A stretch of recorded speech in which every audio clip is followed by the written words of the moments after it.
Hello everyone and welcome back to Old Man Stories. I'm aware that many of you use these videos to fall asleep, so before you doze off, I thought it would be a fun idea if each of you could leave a comment letting me know which part of the world you're listening from. Also, give a like and subscribe to the channel if you're enjoying the episodes, okay? Let's get comfortable, relax, and begin. I've been debating whether to share this for weeks. Most people I've told think I'm either making it up or that I was just exhausted and seeing things. But I know what I experienced was real, and frankly, I need to get this off my chest because I can't sleep properly anymore. I'm a 26-year-old vet student, and when COVID hit, my part-time job at the campus bookstore disappeared overnight. Student loans only stretch so far, and with rent due and no end to the pandemic in sight, I was desperate for work. That's how I ended up taking the night shift at Willowbrook Nursing Home, an imposing brick building that's been around since the 1920s. The pay was decent, especially with the overnight differential, and the job wasn't particularly demanding. Just monitoring the residents, helping with bathroom trips, and basic care during the 8 p.m. to 8 a.m. shift. The first few weeks were uneventful. I'd come in, get my assignment, check on my residents throughout the night, and document everything. Boring, but straightforward. The night shift crew was small, usually just me, 2 nurses, and another aide covering the entire facility. With COVID restrictions, the place felt especially empty and quiet. The weird stuff started about a month in. I was charting at the nurses' station when I heard the hand dryer go off in the common bathroom down the hall. Nobody had gone in there for at least an hour, and I was facing the hallway, so I would have seen if someone had. I went to check, and the bathroom was completely empty. I told myself it was just a glitch. Those motion sensors can be finicky. But then it happened again the next night, and the night after. Always when nobody was nearby. One of the nurses, Diane, an older woman who'd worked there for decades, just shrugged when I mentioned it.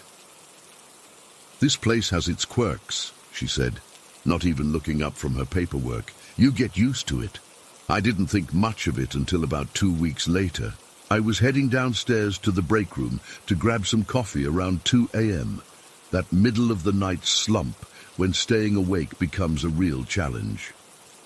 The stairwell was dimly lit, with just those yellow emergency lights casting everything in a sickly glow. I was scrolling through my phone as I walked, half paying attention to a text from my roommate. That's when it happened. My phone literally flew out of my hand, not dropped, yanked. It was like someone had slapped it from my grip with incredible force. It smashed against the floor about 6 feet away from me, the screen shattering instantly. I stood there frozen, staring at my phone, then frantically looking around the stairwell. There was nobody there, not a single person. The door at the top of the stairs was closed, and so was the one at the bottom. I was completely alone.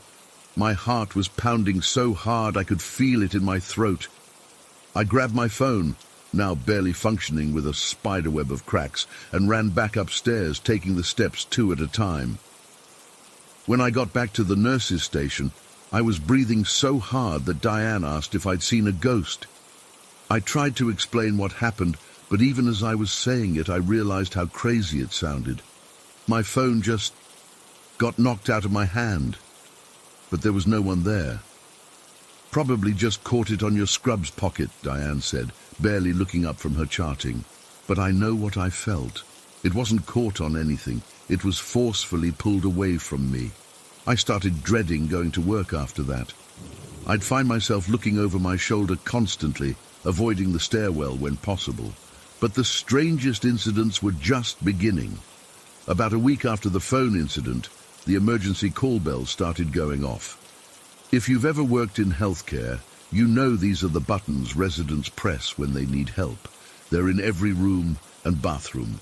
The first time it happened, the bell rang from room A24, a private room where Mrs. Collins, a 94-year-old with dementia, stayed. Diane and I rushed in, but Mrs. Collins was sound asleep. The call light was definitely on, though. She must have hit it in her sleep, Diane said, resetting it. That made sense. Except it happened again the next night, and the night after, always from different rooms, and always when the residents were asleep or nowhere near the call button. The most unsettling was when a call came from one of the common bathrooms that had been empty all night due to a plumbing issue. It was literally taped off with an out-of-order sign on the door. When I went to check, I wasn't about to go alone, so I dragged along Miguel, the other aide. The bathroom was completely empty, the tape across the door undisturbed, but the call light above the door was definitely on, the system insisting someone inside needed help. This place is so old. The wiring's probably just shot, Miguel said, resetting the system at the panel, but his voice had a nervous edge to it, and I noticed he walked extra quickly back to the nurse's station. It was around this time that I started feeling watched. Not just the general unease of being in a creepy old building at night, but the distinct sensation of eyes on me. I'd be sitting at the desk, and the hair on the back of my neck would stand up. I'd turn around, expecting to see someone, but the hallway would be empty. Then came the night I saw him. I was exhausted. I'd had an online exam earlier that day and hadn't slept well before coming in. Around 3 a.m., I sat down in one of the armchairs in the small TV lounge to rest for a few minutes. The room was dark, except for the glow of the exit sign and the dim light spilling in from the hallway. I must have dozed off for a minute because when I opened my eyes, there was a man sitting in the chair opposite me. At first, my sleep-foggy brain thought it was Miguel, but this man was taller, broader. He was just sitting there, completely still, watching me. His face was in shadow, but I could make out the shape of him. Dark clothes, large frame, not a resident, definitely not staff. I blinked hard, certain I was seeing things. When I opened my eyes again, the chair was empty. I convinced myself it was just a dream, a weird, half-asleep hallucination. But deep down, I knew it wasn't. After that, I started noticing other small things. Items moved from where I'd left them. Doors that would swing open slightly when no one was near them. The temperature dropping suddenly in certain areas of the building, cold enough that I could see my breath, even though it was summer. Yesterday was my breaking point. I'd been at Willowbrook for just over 3 months. It was a slow night. Several residents had been moved to the hospital due to a COVID outbreak, so the facility was emptier than usual. I was exhausted after pulling an all-nighter to finish a paper for school before my shift. Around 2:30 a.m., I decided to take a quick break. Diana was handling meds, and Miguel was helping a resident, so I went to the small sitting area adjacent to the nurse's station. It's just a little room with a couple of armchairs and a small table, meant for private conversations with family members during the day. I sat down in one of the chairs, fighting to keep my eyes open. That familiar feeling of being watched crept over me again, and I glanced around nervously. The room was empty, the door to the hallway open. I could hear Diana shuffling papers at the nurse's station just around the corner, which was somewhat comforting. Despite feeling uneasy, fatigue won out. I leaned back, telling myself I'd just rest my eyes for 10 minutes. I must have fallen into a light sleep, because the next thing I remember is a violent, jolting sensation. My chair was shaking, not just vibrating slightly. It was shaking violently from side to side. At first, in my half-awake state, I thought it was an earthquake. I jerked fully awake, disoriented and terrified, as the chair continued to rattle beneath me. I tried to stand up, but the movement was so violent that I ended up falling, crashing to the floor. The instant I was out of the chair, the shaking stopped. I scrambled backward on the floor, staring at the now perfectly still chair. My heart was pounding so hard I could barely breathe. I got to my feet and ran to the nurse's station, where Diana was calmly updating a chart. "Did you feel that? The earthquake?" I gasped, clutching the counter to steady myself. Diana looked at me like I was crazy. "Earthquake? There wasn't any earthquake." My chair was shaking, violently. Just now, in there." I pointed to the sitting room, which was visible from where we stood. The chairs sat innocently, completely still. Diana shook her head. "I've been sitting right here for the past half hour. No earthquake, honey. You must have been dreaming." "I wasn't dreaming. The chair was shaking so hard I fell out of it." My voice was rising and I could hear the hysteria in it. Miguel came around the corner then, giving me a concerned look. "Everything okay?" Diana just shrugged.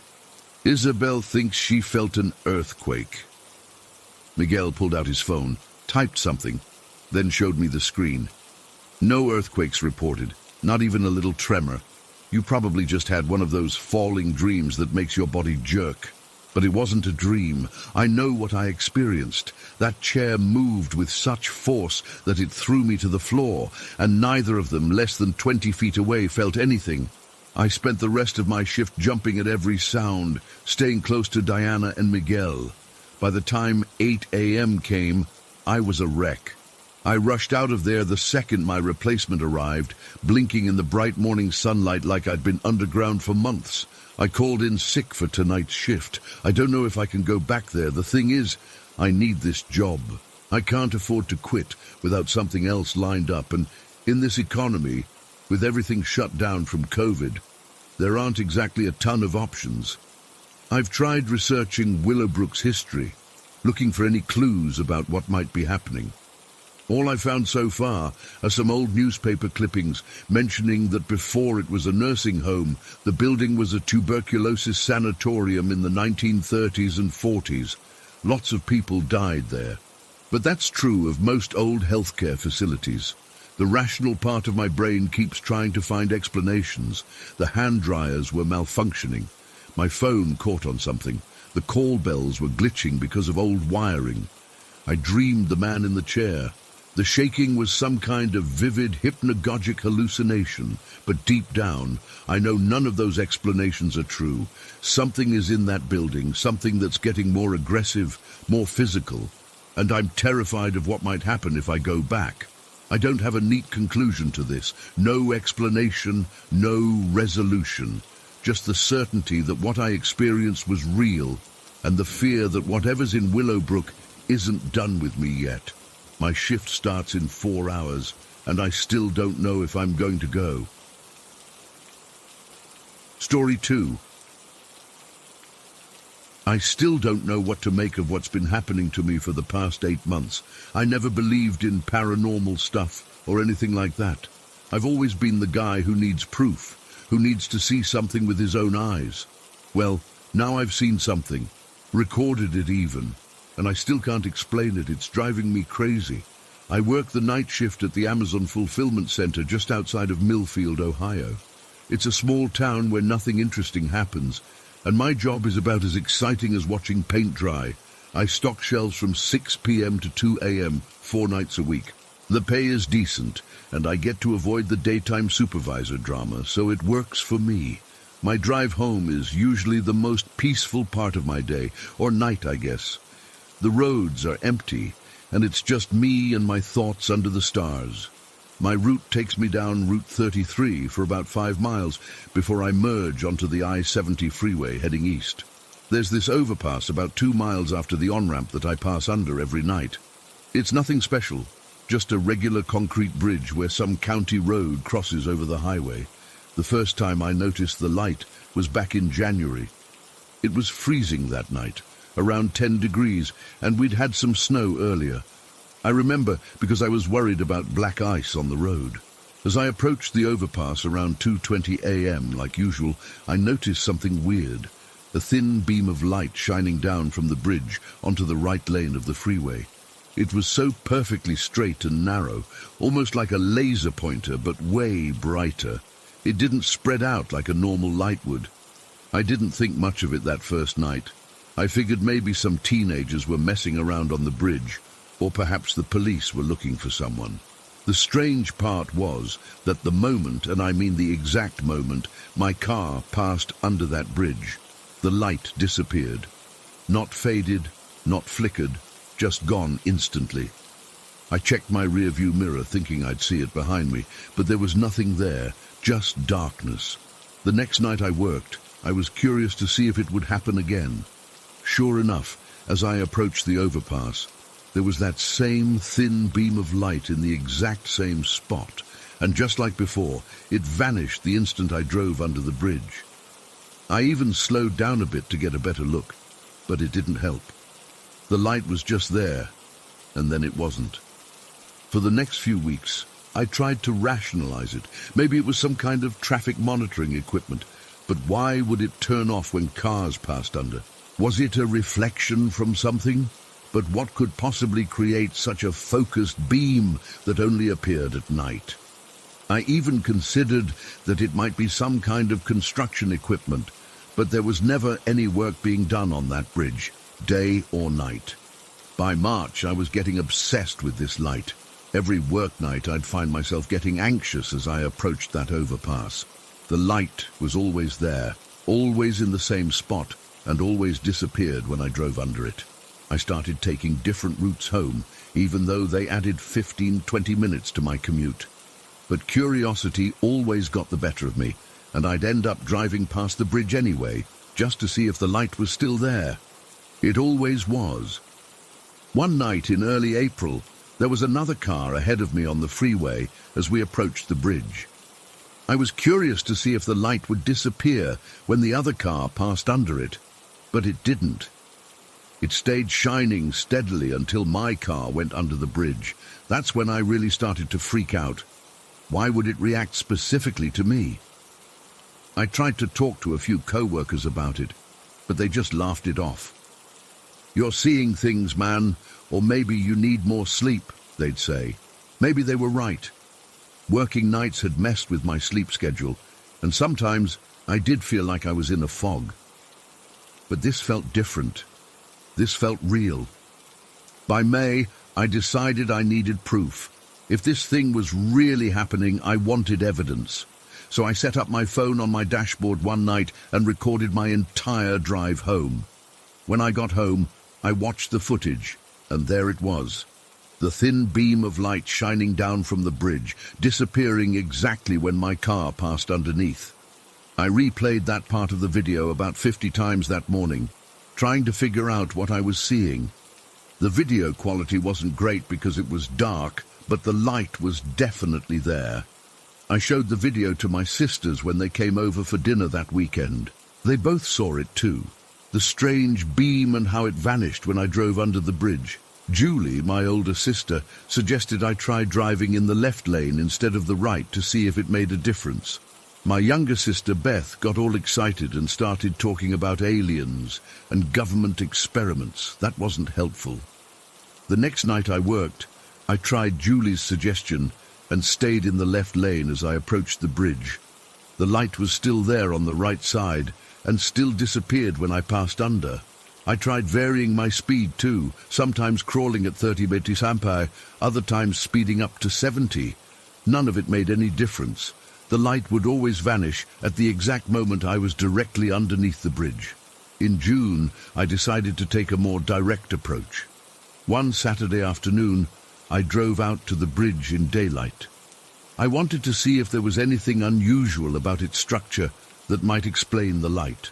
The bridge itself was completely ordinary, a simple concrete overpass with standard guardrails. There were no unusual fixtures, no special lighting systems, nothing that could produce that kind of focused beam. I even pulled over on the county road and walked across the bridge on foot. I examined every inch of that overpass, looking for anything out of the ordinary. There was some graffiti, a few empty beer cans, and a lost tennis shoe, but nothing that could explain what I was seeing every night. That night, even though I wasn't working, I drove back out to the bridge around 2 a.m., the same time I usually pass under it after my shift. I parked on the shoulder of the freeway about a quarter-mile before the bridge and waited. From that distance, I couldn't see any light on the bridge. After about 30 minutes of sitting there, I decided to drive forward slowly. As soon as my car started moving toward the bridge, the light appeared. that same thin, bright beam shining down onto the right lane. My heart was pounding so hard I could feel it in my throat. I stopped the car again, and the light remained.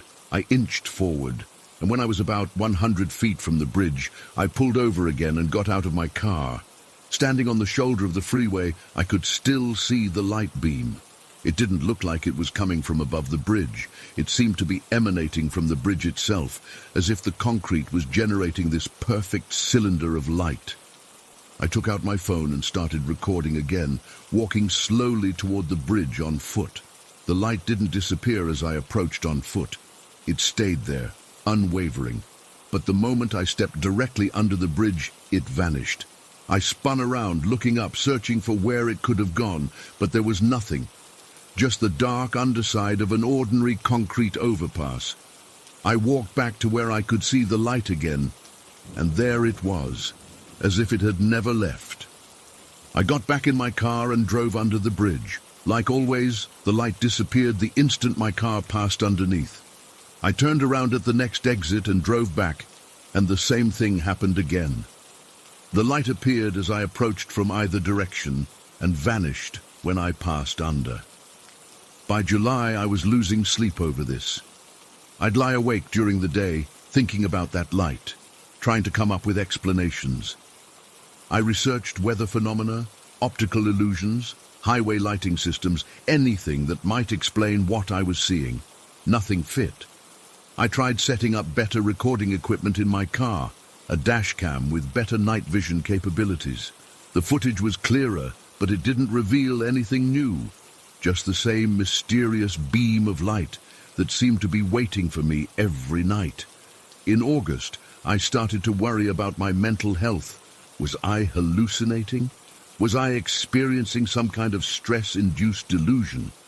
I even made an appointment with my doctor, who referred me to a psychiatrist.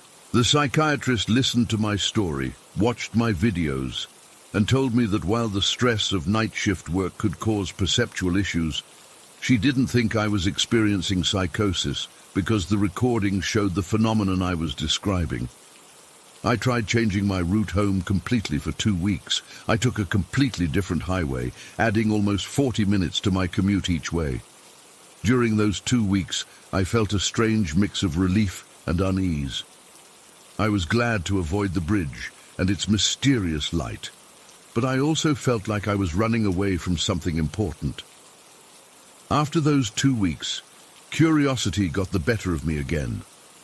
I took my regular route home, and as I approached the bridge, my hands were shaking on the steering wheel. The light was there, waiting for me, as if I'd never been gone. In September, I tried bringing other people with me. I convinced my friend Mike to ride along one night after my shift. As we approached the bridge, I got excited, pointing ahead and saying, "Watch for it!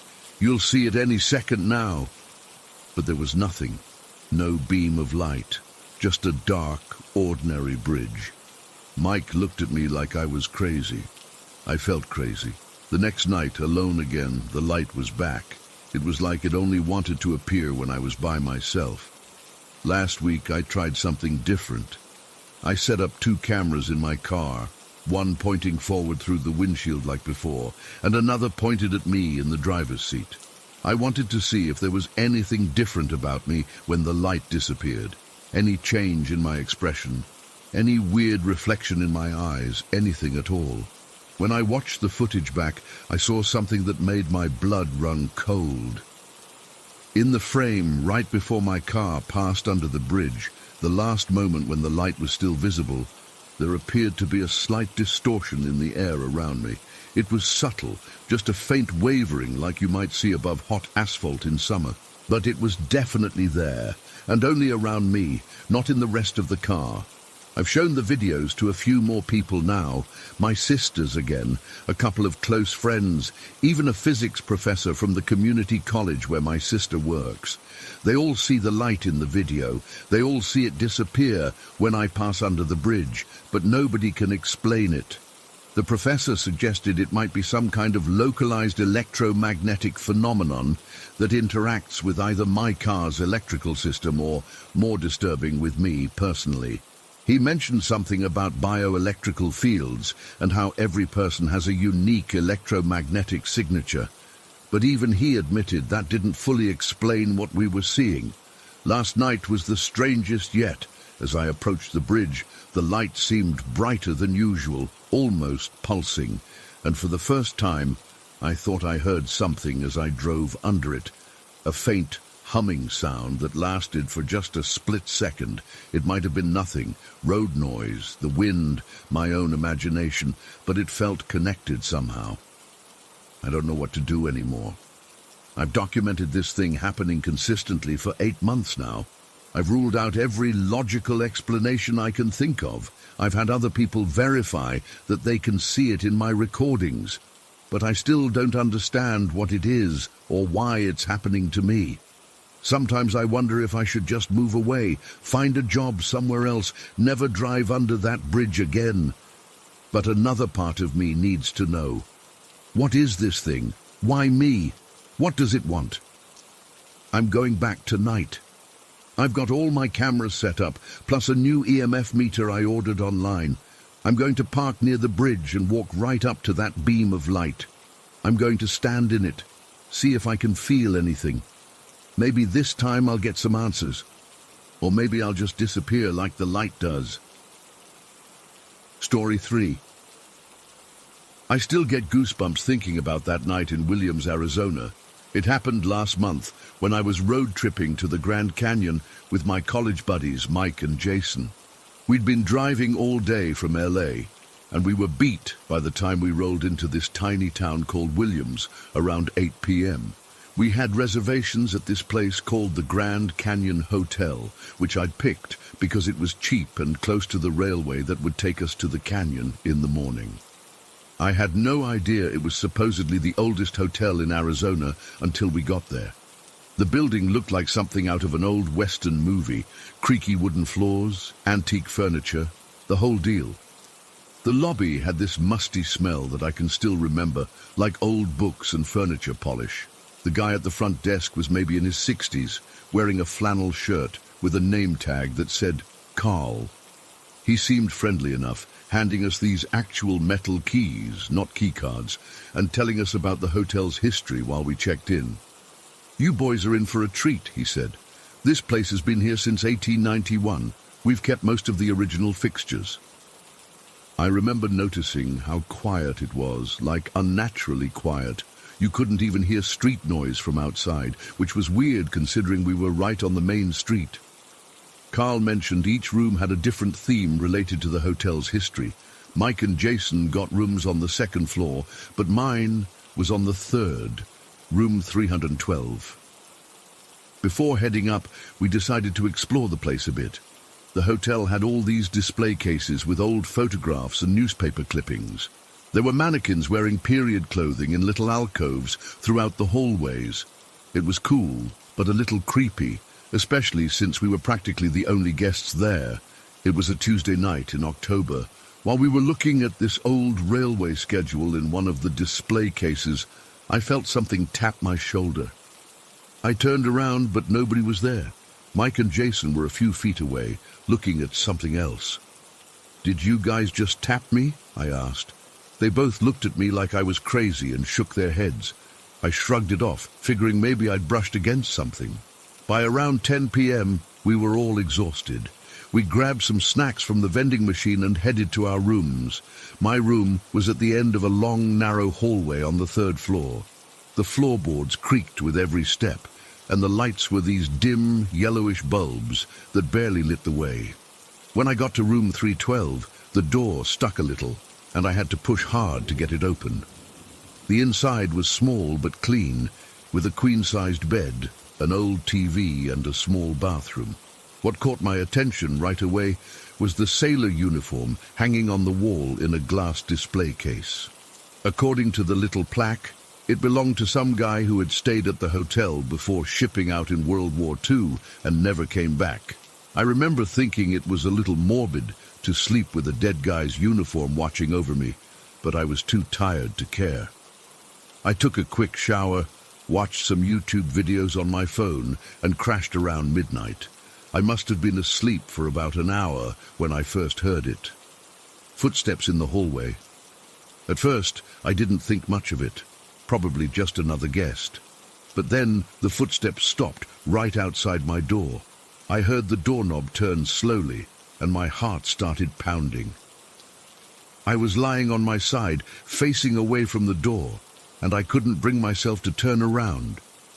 The door creaked open, and the footsteps came inside my room. They were light, almost like a child's footsteps, padding across the carpet. My whole body tensed up. I was thinking maybe someone had given out the wrong key, or maybe it was a hotel employee checking something. But at 1 a.m., that didn't make any sense. The footsteps circled around to the side of the bed where I was facing. I squeezed my eyes shut, pretending to be asleep, my heart hammering in my chest. The footsteps stopped right next to me. I could feel someone standing there, watching me. I was so terrified I couldn't breathe. After what felt like forever, but was probably only a minute, I gathered my courage and sat up quickly, ready to confront whoever had come into my room. But there was nobody there. The room was empty, and the door was closed. I jumped out of bed and checked the bathroom, looked under the bed, opened the closet. Nothing. I even checked the hallway. Empty. I told myself I must have been dreaming, even though it felt way too real. I double-checked that the door was locked, then crawled back into bed. I tried watching some TikTok videos to calm down, but my hands were shaking so bad I could barely hold my phone. Eventually, I started to drift off again, but just as I was on the edge of sleep, it started again.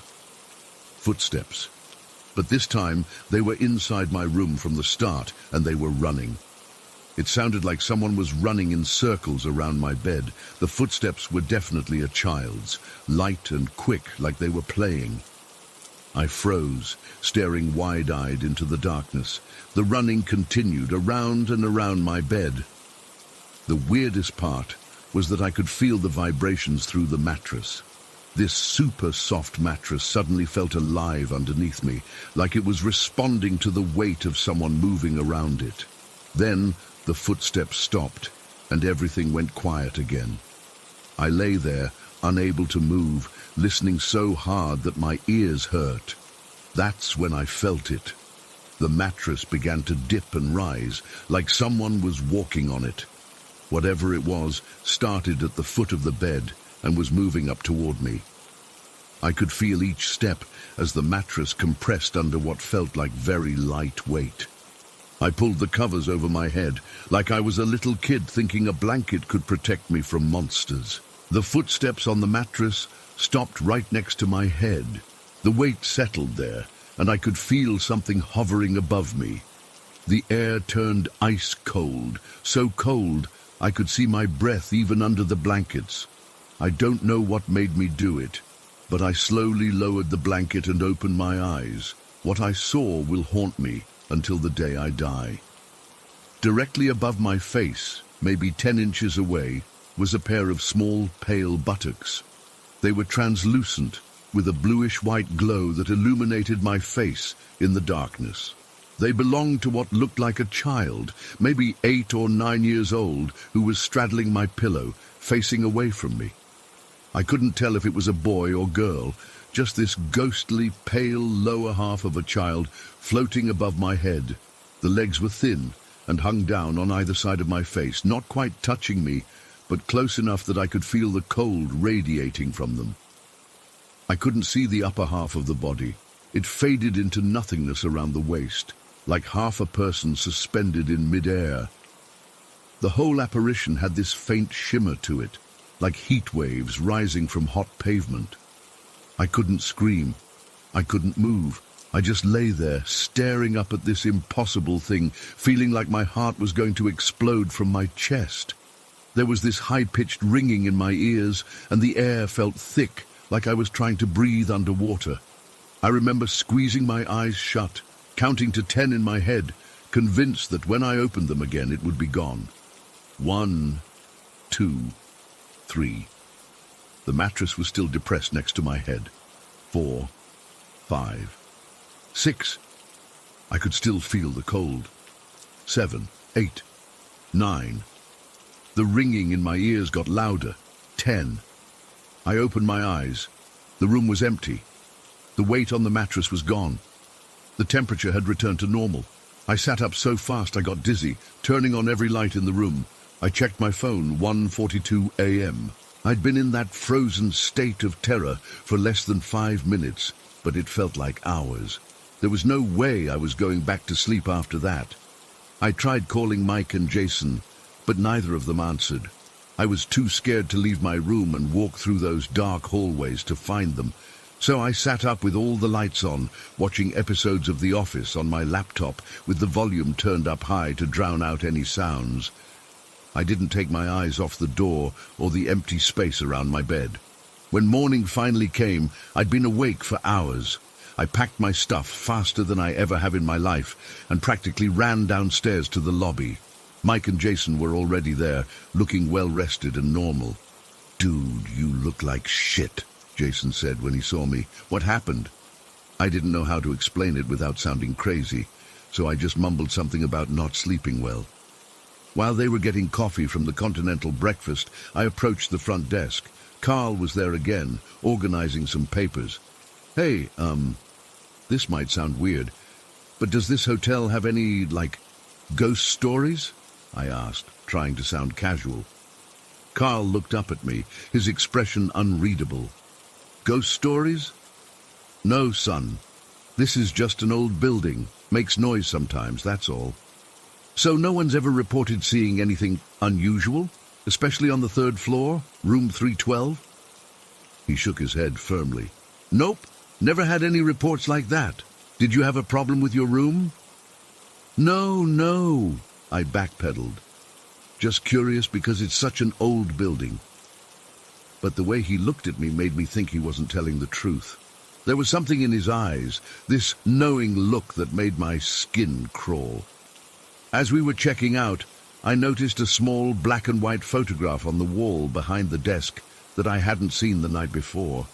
It showed a group of people standing in front of the hotel, dated 1923. In the front row was a small child wearing what looked like a sailor outfit, similar to the uniform that had been hanging in my room. I wanted to ask about it, but something stopped me. I just wanted to get out of there. We made our way to the Grand Canyon Railway as planned, but I was a zombie the whole day. I couldn't focus on the spectacular views or anything else. All I could think about was that ghostly child and why it had chosen to show itself to me in such a bizarre way. It's been a month now, and I still can't make sense of what happened. I've researched the hotel's history, looking for any mention of a child who might have died there, maybe a sailor's kid or something. I've found nothing concrete, just vague mentions of unexplained occurrences in online reviews that the hotel management always dismisses. I know what I saw, though. Those pale, ghostly buttocks hovering above my face. The child's legs dangling on either side of my head. That unnatural cold. Sometimes I wake up in the middle of the night feeling that same weight on my mattress, that same cold presence. I've never believed in ghosts before, but now I don't know what to believe. Why did it appear to me? What did it want? And why reveal itself in such a strange, intimate manner? I'm never staying in a historic hotel again, and I definitely check under the bed every night now, even at home. Some things you just can't unsee, you know, and some questions you'll never get answers to, no matter how much you want them. Story 4. I'm still shaken just typing this out. It's been over a decade, but what happened at that hotel in Arizona still gives me chills whenever I think about it. Back in November 2011, my friend Emily, who's American, and I were on this completely unplanned road trip across the states. I'm Australian, and this was my first proper visit to America. I had saved up for almost 2 years for this trip, and we were determined to see as much as possible. We'd been driving for hours that day, making our way through Arizona. We were heading toward the Grand Canyon, but realized we wouldn't make it before sunset. Emily was exhausted from driving. and I spotted a sign for a place called the Grand Canyon Hotel in Williams, Arizona. It looked charming from the outside. One of those historic buildings with character that you don't really find back home in Australia. The sun was already setting, and we were both dead tired, so we decided to stop there for the night. When we walked in, the lobby had this immediate vibe that I can only describe as heavy. Not in a physically oppressive way, but like the air was thick with something I couldn't quite name. The reception area was decorated with vintage furnishings, lots of dark wood, and this dusty, musty smell that old buildings get. We rang the bell at the front desk, and after a minute or two, this couple emerged from a back room. They weren't unfriendly, but there was something off about them. The woman smiled, but it didn't reach her eyes. The man showed us around, and as we walked through this long hallway, I noticed these old photographs lining the walls. They weren't hanging straight. They were bulging outward, like the wall behind them was warped or something was pushing them from behind. I remember thinking how weird that was, but I didn't say anything. The photos themselves were creepy as hell. Old black and white images of stern-looking people from what looked like the early 1900s. Their eyes seemed to follow us as we walked past. I know that sounds cliché, but I swear it felt like they were watching us. The man showed us a few room options, but mentioned they had a special room available, the honeymoon room. Emily and I exchanged glances, laughed a bit awkwardly, and said, sure, why not? We weren't a couple, but the room was bigger than the others and had 2 beds, so it made sense. When he opened the door to the honeymoon room, the first thing I noticed was this wedding dress hanging on the wall right next to one of the beds. It was clearly antique, yellowed with age, with intricate beadwork and lace that you don't see on modern dresses. The fabric was discolored in places, and it hung there like a ghost, casting this long shadow across the floor in the dim light. I must have been staring at it because the owner followed my gaze and said, interesting story behind that dress. It was found inside an old chest out in the desert years ago. No one knows who it belonged to or how it got there. I felt a chill run down my spine. Emily shot me a look that clearly said, what the hell? But we were both too tired to go looking for another hotel. Besides, I rationalized, old places always have weird decorations and stories. It's part of their charm, right? The room itself was nice enough, 2 beds with dark wooden headboards, antique furniture, a bathroom that had been modernized but still had old fixtures. But there was another detail that caught my eye, a pair of long white debutante-type gloves hanging over a shelf above a radiator. As the heat rose from the radiator, the fingers of the gloves moved slightly. It was just physics, warm air rising. But seeing those white fingers moving on their own was unsettling.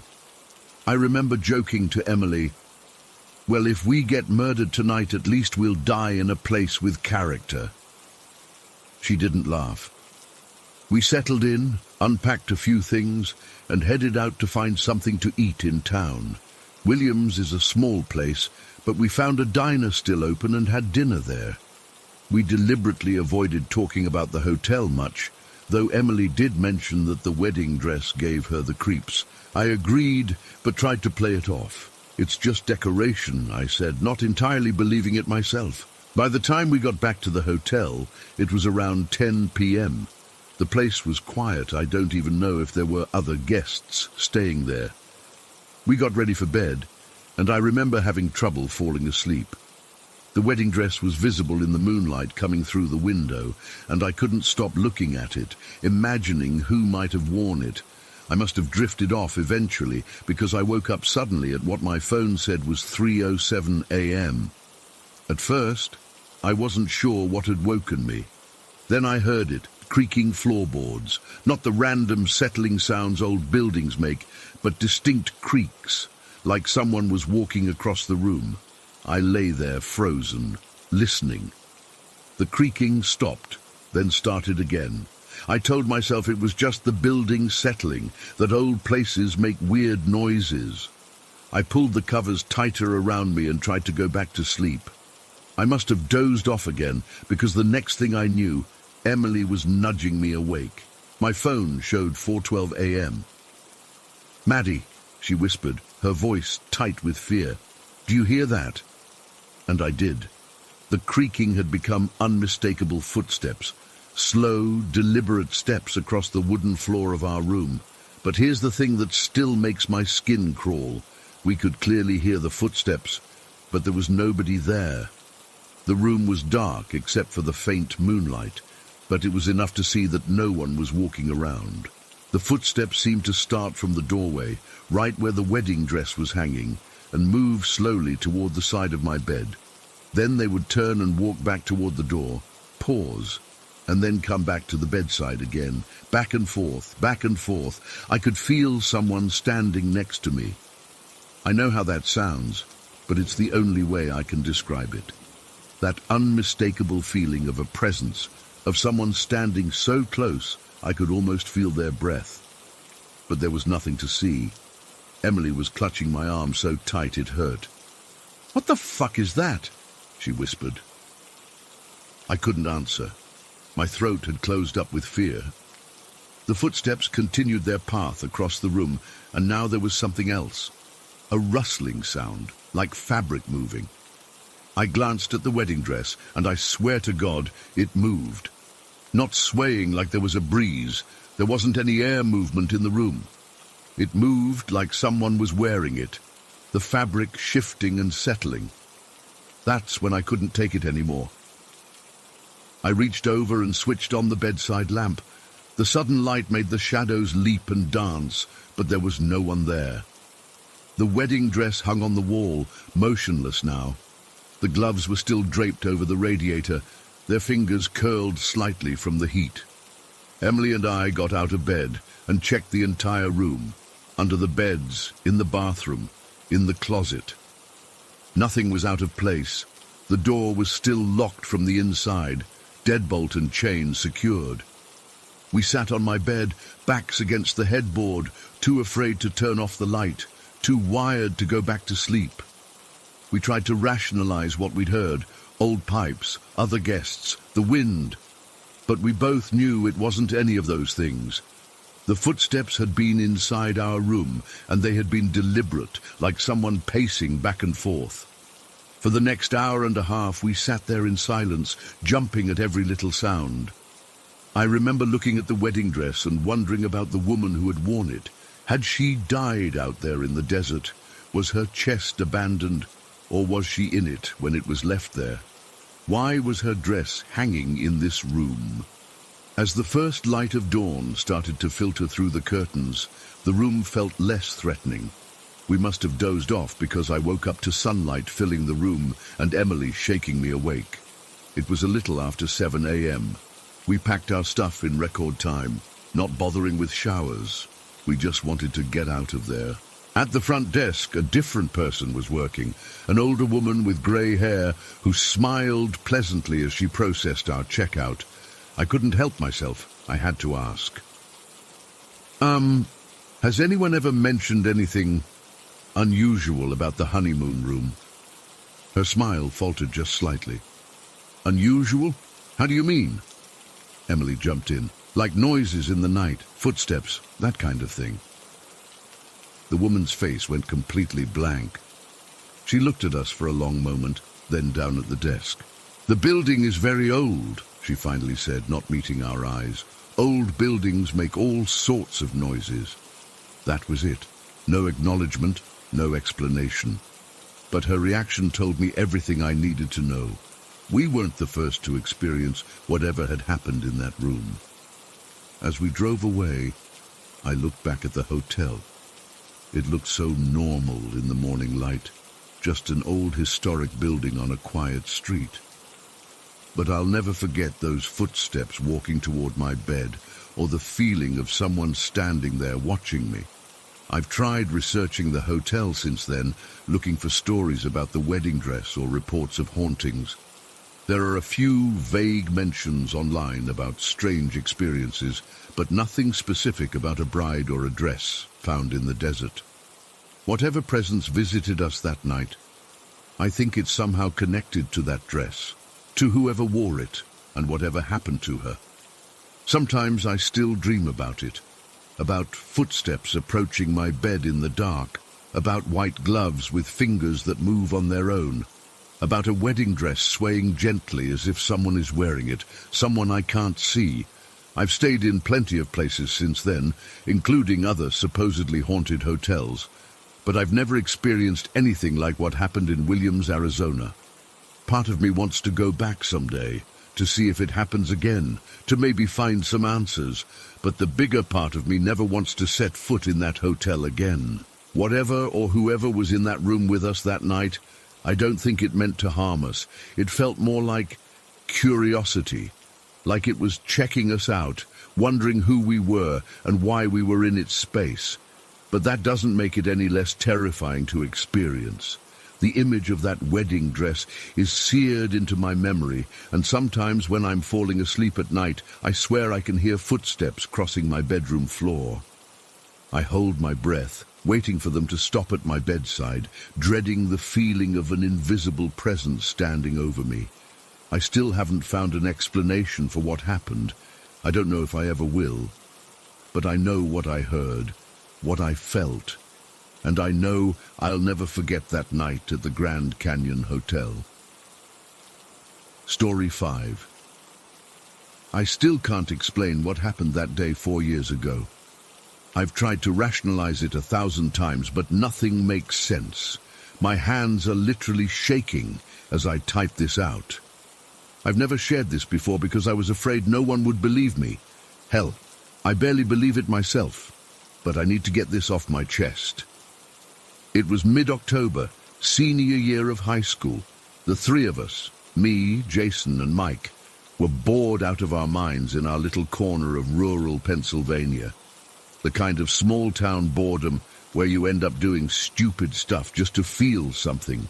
We'd heard all the stories about Ramiah's Hollow growing up. Everyone in the county knows about the murders that happened there in 1928. For those who don't know, the Ramiah family was found slaughtered in their farmhouse. The father, mother, and their 2 children. The killer was never caught. There were all kinds of theories. A drifter, a business rival, even rumors of occult activity. But nothing was ever proven. The property had been abandoned ever since, slowly rotting away about 15 miles outside of town. That Saturday started like any other. Jason picked Mike and me up in his beat-up Honda Civic around 2 p.m. It was one of those perfect fall days. Crisp air, leaves turning all shades of red and orange. We stopped at the gas station for energy drinks and those disgusting gas station taquitos that somehow taste amazing when you're 17. "We should check out Ramiah's Hollow," Jason said, his mouth full of processed meat and fake cheese. It wasn't the first time one of us had suggested it, but something about that day made it feel right. Mike was immediately into it. "Dude, yes. I've always wanted to see that place." I was hesitant at first, not because I was scared, or at least I didn't think I was, but because it felt disrespectful. 4 people had died there, but teenage curiosity won out. "Fine, but we're not going inside or anything," I said, "just looking from the outside." The drive took about 25 minutes. We turned off the main highway onto progressively smaller roads. The final stretch was a narrow gravel path that hadn't been maintained in years. Jason's car bottomed out a couple times, scraping against rocks and dips in the road. "My dad's gonna kill me if I mess up the car," he muttered, but kept driving anyway. The property wasn't what I expected. In my mind, I'd pictured some terrifying Gothic mansion, but it was just a regular farmhouse. 2 stories, wooden siding painted white once upon a time, but now peeling and grey. The surrounding field was overgrown, tall grass and weeds everywhere. Behind the house stood an old barn, its roof partially collapsed. We parked on the edge of the property and just sat there for a minute staring. "This is it, kinda underwhelming," Mike said, but there was something in his voice that told me he felt it too, that heaviness in the air. We got out of the car, and started walking around the perimeter of the property. None of us was brave enough to approach the house directly. "So they found the dad in the kitchen, right?" Jason asked, trying to remember the details of the story everyone in town knew fragments of. "Yeah, throat cut," Mike replied. "Mom was upstairs in the bedroom. The kids were found in the barn." I shivered, not from cold, but from the mental image. "Guys, can we not talk about it like that? People actually died here." We continued walking, keeping our distance from the structures. Despite my earlier objections, we ended up talking about the murders anyway, piecing together what we knew from local legends and what we'd learned in school. The property was dead quiet, no birds singing, no insects buzzing, just the sound of our footsteps in the dry grass and our voices, which seemed too loud in that stillness. After about 45 minutes of exploring the grounds, the sun started to dip lower. The shadows stretched longer, and an unspoken agreement passed between us that it was time to leave. "Let's go," Jason said. "This place is giving me the creeps." We headed back to the car. I remember feeling relieved that we were leaving, but also strangely disappointed. I don't know what I'd expected. Some grand revelation about the murders, maybe? A sign? Instead, it had just been an old, abandoned property, slowly being reclaimed by nature. That's when things got weird. Jason started the car and began to drive away, but instead of taking the gravel path we'd come in on, he turned down what looked like a driveway that curved around the side of the house. "Where are you going?" I asked from the back seat. "I thought this was the way out," he said, slowing down as he realized his mistake. The path ended abruptly about 50 yards from the house. "Shit," he muttered, "I'll have to back up." The driveway was narrow with tall grass on either side. Jason shifted into reverse and started backing up slowly. "Logan, can you guide me? Make sure I don't hit anything," he called back to me. I turned around in my seat, kneeling to look out the rear window. That's when I saw her. She was standing in the doorway of the house, a woman with long, straight black hair that hung down past her shoulders. She wore a white dress that seemed to glow against the darkening background of the house's interior. Her skin was pale, almost luminous in the fading light, but it was her eyes that froze the blood in my veins. Even from that distance, maybe 30 yards, I could feel them boring into me. Dark, intense eyes that held mine in a gaze so powerful I couldn't look away. Time seemed to stop. The sounds of Jason and Mike talking faded away. All I could see were those eyes staring at me with an expression I still can't fully describe. Sorrow mixed with something else. Anger, recognition. Whatever it wasn't friendly. I felt tears well up in my eyes, not from sadness, but from pure, instinctive fear. My chest tightened so much I couldn't breathe. My hands gripped the back of the seat so hard my knuckles turned white. I blinked, just for a second, and when I opened my eyes again, she was gone.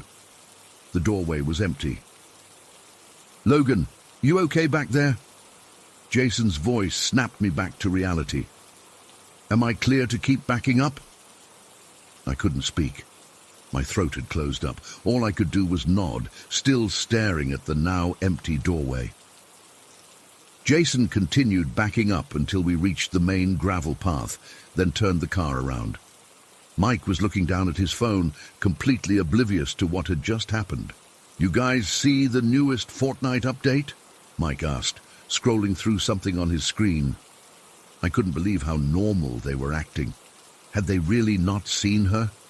Finally, I found my voice. Did you guys see that woman?" I stammered. "What woman?" Jason asked, glancing at me in the rearview mirror. "In the doorway of the house. She was standing there, watching us." Jason frowned. "There wasn't anyone there, man.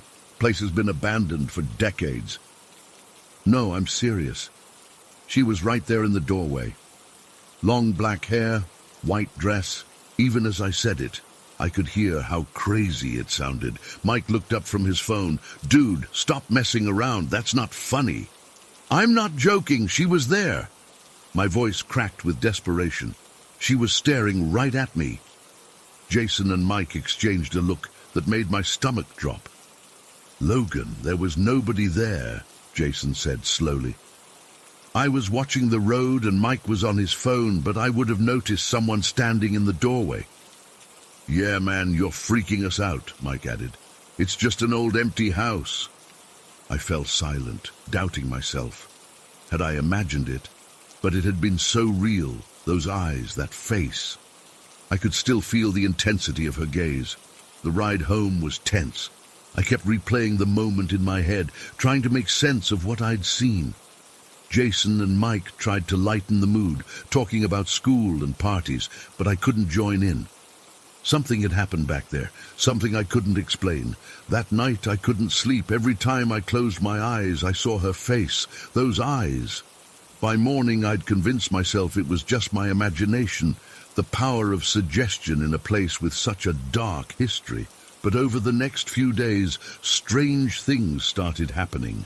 I'd wake up in the middle of the night, feeling like someone was watching me. My room would be freezing cold, even though the rest of the house was warm.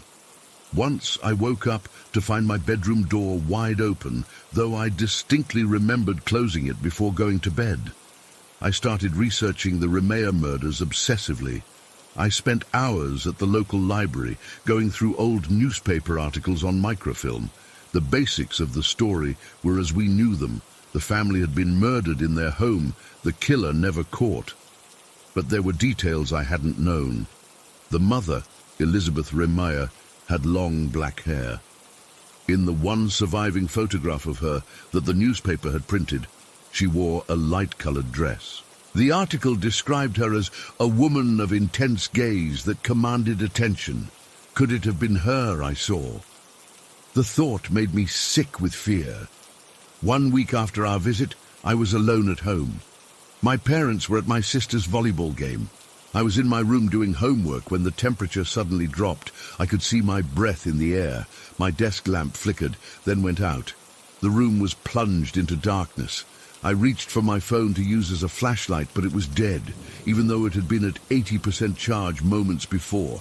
That's when I felt it, fingers, cold as ice, brushing against the back of my neck. I spun around, but there was nothing there. Yet the sensation remained, like someone was standing right behind me. "Leave me alone," I whispered, my voice shaking. The pressure disappeared. My lamp came back on. My phone battery showed 79%. I told myself it was just my imagination playing tricks, that the stress of school and lack of sleep were making me paranoid, but deep down, I knew better. I tried talking to Jason and Mike about it again, but they thought I was losing it. They started avoiding me at school. I don't blame them. I probably seemed crazy. About a month after our visit, I was driving home from a late shift at my part-time job. It was around 11 p.m., a foggy night with poor visibility. I was on a back road that cuts through farmland, about 5 miles from Remea's Hollow. As I rounded a curve, my headlights illuminated a figure standing in the middle of the road, a woman with long black hair in a white dress. The same woman. I slammed on the brakes, the car skidding on the wet pavement. It came to a stop just feet from where she stood. But when I looked up, she was gone. My hands were shaking so badly I could barely put the car in park. I sat there for a long time, engine running, too terrified to move. Finally, I gathered the courage to continue driving. I took a different route home, adding 15 minutes to my journey just to avoid that stretch of road. The incidents continued, becoming more frequent and more intense. I'd catch glimpses of her in reflections, in windows, in the corner of my eye. Always watching, always with that same penetrating gaze. I started sleeping with the lights on. I avoided being alone whenever possible. My grades dropped. My parents thought I was on drugs or having some kind of breakdown. Maybe I was. 4 months after our visit to the Hollow, I received a letter in the mail. No return address, no postmark. Just my name written in flowing, old-fashioned handwriting. Inside was a single sheet of paper with 3 words. I see you. That was the breaking point. I convinced my parents to let me finish high school online. I told them I was being bullied, which wasn't entirely untrue. Jason and Mike had spread the word that I was losing my mind, and other kids had started keeping their distance. We moved the following summer, not just to a new house, but to a new state entirely. My dad got a job offer in Colorado, and I think my parents were relieved to have an excuse to get me away from whatever was causing my episodes. The weird thing is, as soon as we crossed the state line out of Pennsylvania, the haunting stopped. No more cold spots, no more sightings, no more feeling of being watched. It was like she, whatever she was, couldn't follow me that far. For a while, I thought it was over. I started college, made new friends, tried to forget what had happened. But last week, I got another letter. Same handwriting. No return address. It had been forwarded from our old address in Pennsylvania to our new home in Colorado. The message was simple. Distance doesn't matter. I still see you. I haven't told anyone about the letter. Not my parents, not my new friends. What would I say? That I'm being haunted by the ghost of a woman murdered nearly a century ago? That somehow, for some reason, she latched onto me after one brief encounter? I don't know why she chose me. I don't know what she wants. All I know is that moment our eyes met changed something fundamental in my reality. And the worst part? Even now, 4 years later, I still feel her watching me sometimes. I'll be in class or at work or driving, and suddenly the hair on the back of my neck will stand up. That cold feeling will wash over me, and I'll know she's there, still watching, still waiting. For what? I don't know. I'm writing this now because I need someone to believe me. I need to know I'm not crazy. Because sometimes late at night when I can't sleep, I wonder if I'll ever be free of her, or if that one afternoon in Remeyer's Hollow connected us forever. Story 6. I don't even know where to start with all this. I've been holding it in for so long, but I need to get it out there. Maybe someone else has experienced something similar. Maybe I'm just going crazy.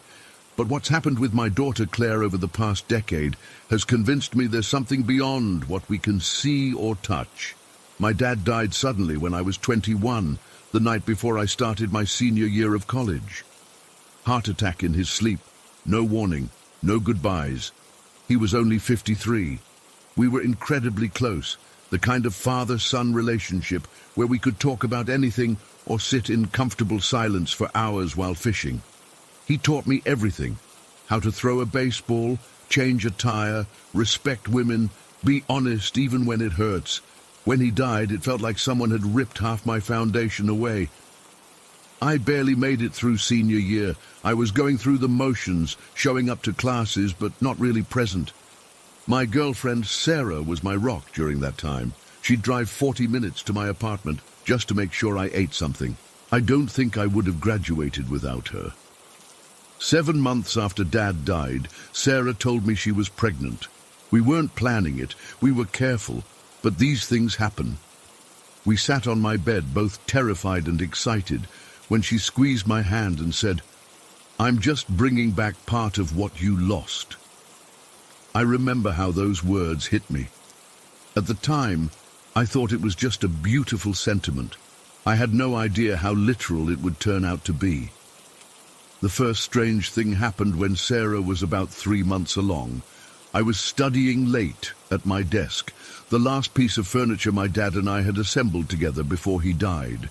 It was this solid oak desk he found at an estate sale. We spent an entire Saturday putting it together, cursing at the confusing instructions, drinking beers and sharing stories. It was one of our last good days. My dog Rusty was sleeping near my feet when suddenly he lifted his head and stared at the empty chair beside me. His ears perked up, and he started this soft, low bark. Not his usual someone's at the door bark, but something different, almost conversational. I felt the hair on my arms stand up. "What is it, boy?" I asked, looking around. Rusty kept staring and making those strange noises. Then, out of nowhere, a box of binder clips that had been sitting securely on my desk for months suddenly fell to the floor. And I mean fell. Not like it was nudged off the edge, but like someone had picked it up and dropped it from several inches above the desk surface. I froze. There was no draft, no vibration, no logical explanation for how those clips moved. Rusty started barking more intensely now, still focused on that empty chair. I swear the temperature dropped about 10 degrees in that room. I called Sarah immediately and she came over, but by then everything had returned to normal.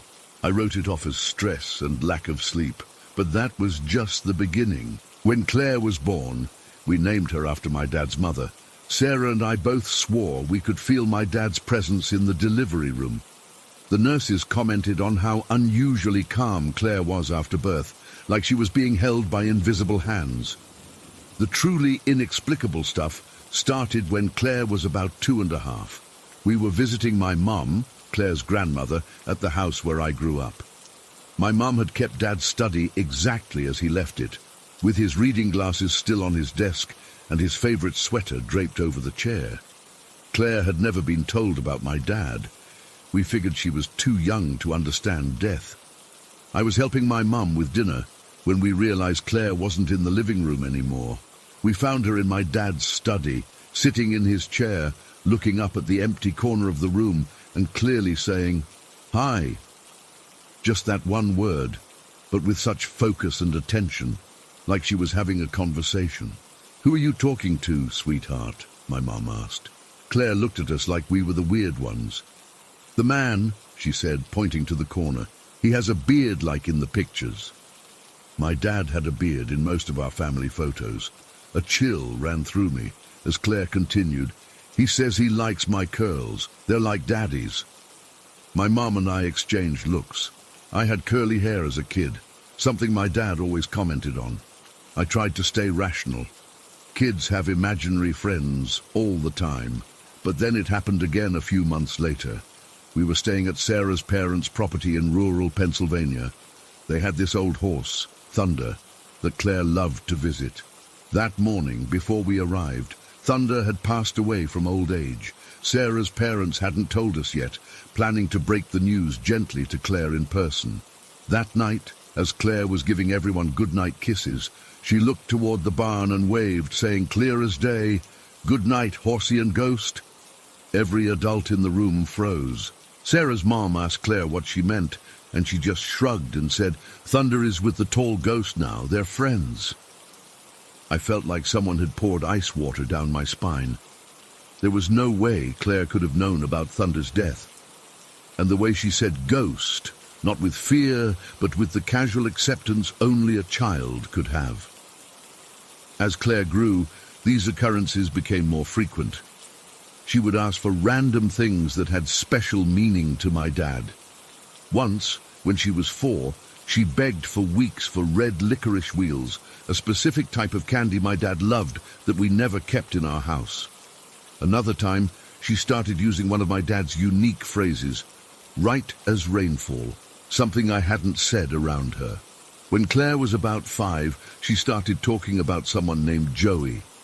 She'd set an extra place at her little tea party table saying, "This is for Joey, Daddy's friend." My blood ran cold. Joseph was my dad's middle name, and only his closest childhood friends ever called him Joey. We'd never mentioned that to Claire. One night when Claire was 7, I was tucking her in when she said, "Daddy, Joey says you should fix the thing in the attic before it leaks." I had no idea what she was talking about, but the next day I checked our attic and found that the roof vent was damaged and water was beginning to seep in during rainstorms. It would have caused major damage if left unchecked. The most convincing incident happened when Claire was 10. My mom had been looking for my dad's wedding ring for years. She thought she'd lost it while gardening shortly after his death. Claire came to visit for the weekend, and that night I heard her talking in her sleep. The next morning she told me, "Grandpa says his ring is in the blue box in the basement." My mom had dozens of storage boxes in her basement, but only one was blue, an old toolbox of Dad's that no one had opened in years. Inside, wrapped in a handkerchief, was his wedding ring. Mom broke down crying when I showed her. She had no memory of putting it there and couldn't explain how Claire would have known. I've tried to find rational explanations. Maybe Claire overheard conversations. Maybe she's incredibly intuitive. But some things just don't add up. How could she know details about my dad that we never discussed? How could she predict things none of us knew? At one point, I asked Claire directly about these experiences. She looked at me with this expression that seemed too old for her young face and said, "Sometimes people don't really leave, Dad. They just change how they talk to us." I've started to wonder if Claire has some kind of empathic ability, or if her soul is just more open to these connections. Maybe children can see what adults have trained themselves to ignore, or maybe, and this is what keeps me up at night, maybe my dad found a way to stay connected to our family through Claire. Sarah thinks there's a special bond between Claire and my dad, even though they never met in this life.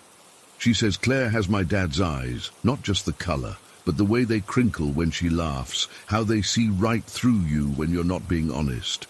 Last month, on the anniversary of my dad's death, Claire left a single peppermint on his grave without being told it was his favorite candy. When I asked her about it, she just smiled and said, "He told me a long time ago." I don't know what to believe anymore. I was raised to be practical, to trust what I can see and touch. But after 12 years of these experiences, I've had to accept that there are things happening that I can't explain. It's like Claire exists partially in two worlds, our physical reality and whatever realm exists beyond it. The strangest part is that I'm not afraid anymore. These experiences have given me a comfort I never expected. The idea that my dad has somehow been watching Claire grow up, that he's still part of our family in some inexplicable way. It's both eerie and deeply consoling. Claire turned 12 last week. As the years pass, these incidents have become less frequent. Part of me wonders if her connection will fade as she gets older, becomes more rational, more influenced by the world's skepticism. The thought makes me sad in a way I can't fully articulate. Whatever's happening, I've stopped questioning it so much. Maybe some doors between worlds are meant to stay slightly open. Maybe my dad's love was too strong to be completely severed by death. Or maybe Claire really did bring back part of what I lost, just as Sarah predicted during that tearful night 12 years ago. I've never shared this with anyone outside our immediate family. People would think we're crazy or attention-seeking, but I know what we've experienced. I know what I've seen. And sometimes, late at night, when I'm working at that old oak desk, I still feel the temperature drop slightly. Hear Rusty's soft, acknowledging bark and know that we're not alone. I don't have answers. I probably never will. But I wanted to share this because sometimes I feel like I'm going to burst keeping it all inside. Has anyone else experienced anything like this? Am I completely losing my mind? Or is there something more to this world than what we can see? Story 7. I know most of you will think I'm making this up, or that I have some kind of mental illness. Trust me, I've thought the same thing plenty of times over the years. I've questioned my sanity, got my eyes checked, even went to therapy for a while. But after nearly a decade of experiencing the same phenomena consistently, regardless of my state of mind or where I am, I know what I'm seeing is real. It started when I was 14. I live in this small, nothing special town called Oakwood Valley, the kind of place where everyone knows everyone, and teenagers have nothing better to do than find trouble. I started smoking cigarettes that summer. Typical rebellious phase stuff. My parents would have killed me if they caught me, so I'd sneak out to this old shed at the edge of our property to smoke. The first time I saw one of them was on a muggy July afternoon. I was leaning against the back of the shed, watching the smoke curl up into the air, when something caught my eye down the road. It looked like a person walking, but off somehow. Like when you see heat waves rising from asphalt, but in the shape of a person. a transparent, fuzzy outline just casually strolling down the road. I remember blinking hard, thinking maybe the smoke was messing with my vision or something. But it was still there, walking along like any normal person would, except I could see right through it. I called them wanderers in my head. They weren't scary at first, just weird. I'd see them maybe once or twice a week, always just going about their business like regular people, walking down streets, crossing roads, moving between buildings, never interacting with anything or anyone, never acknowledging me, just existing in the same space somehow. I didn't tell anyone. I mean, how do you even start that conversation? Hey, Mom, I keep seeing these transparent shadow people everywhere. But don't worry, they're chill. Yeah, right.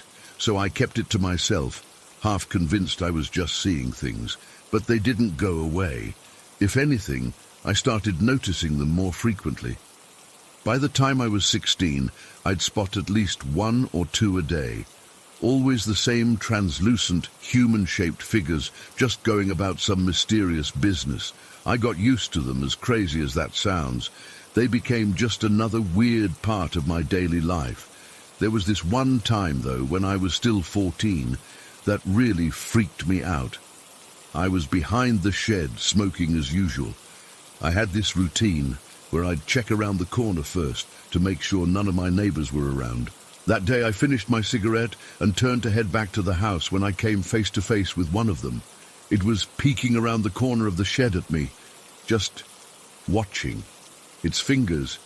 I could make out these curled fingers gripping the edge of the shed. It didn't have a face, not really, but I could feel it staring at me. We just stood there for what felt like forever, but was probably only 10-15 seconds. I couldn't move. I couldn't breathe. Then it slowly, deliberately pulled back around the corner. My heart was pounding so hard I thought it might burst.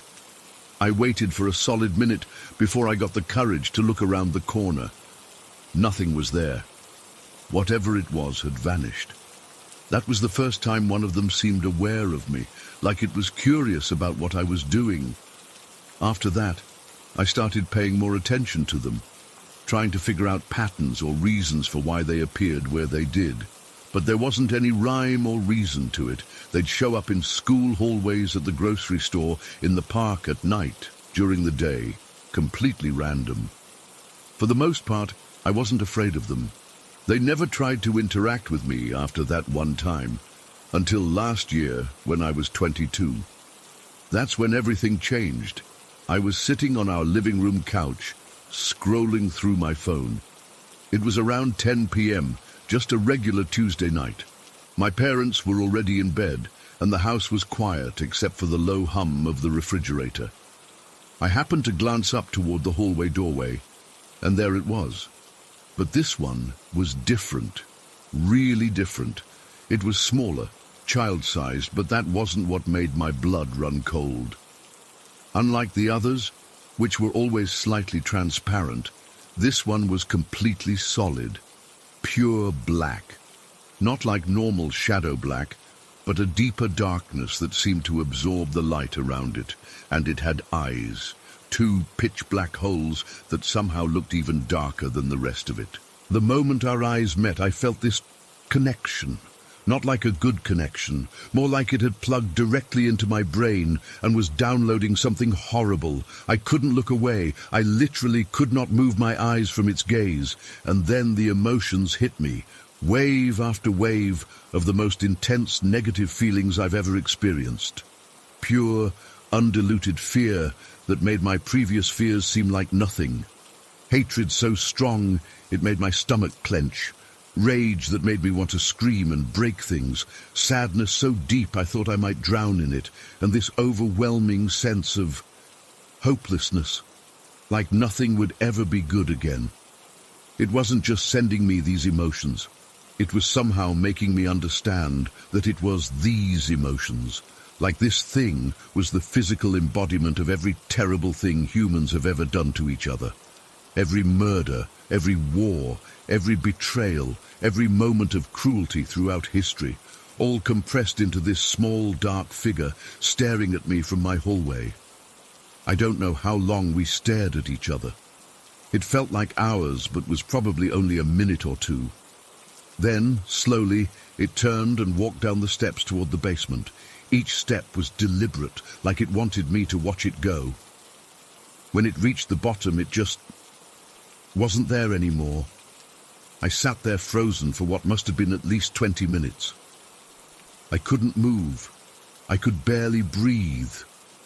When I finally managed to get up, my legs were shaking so bad I had to hold onto the wall.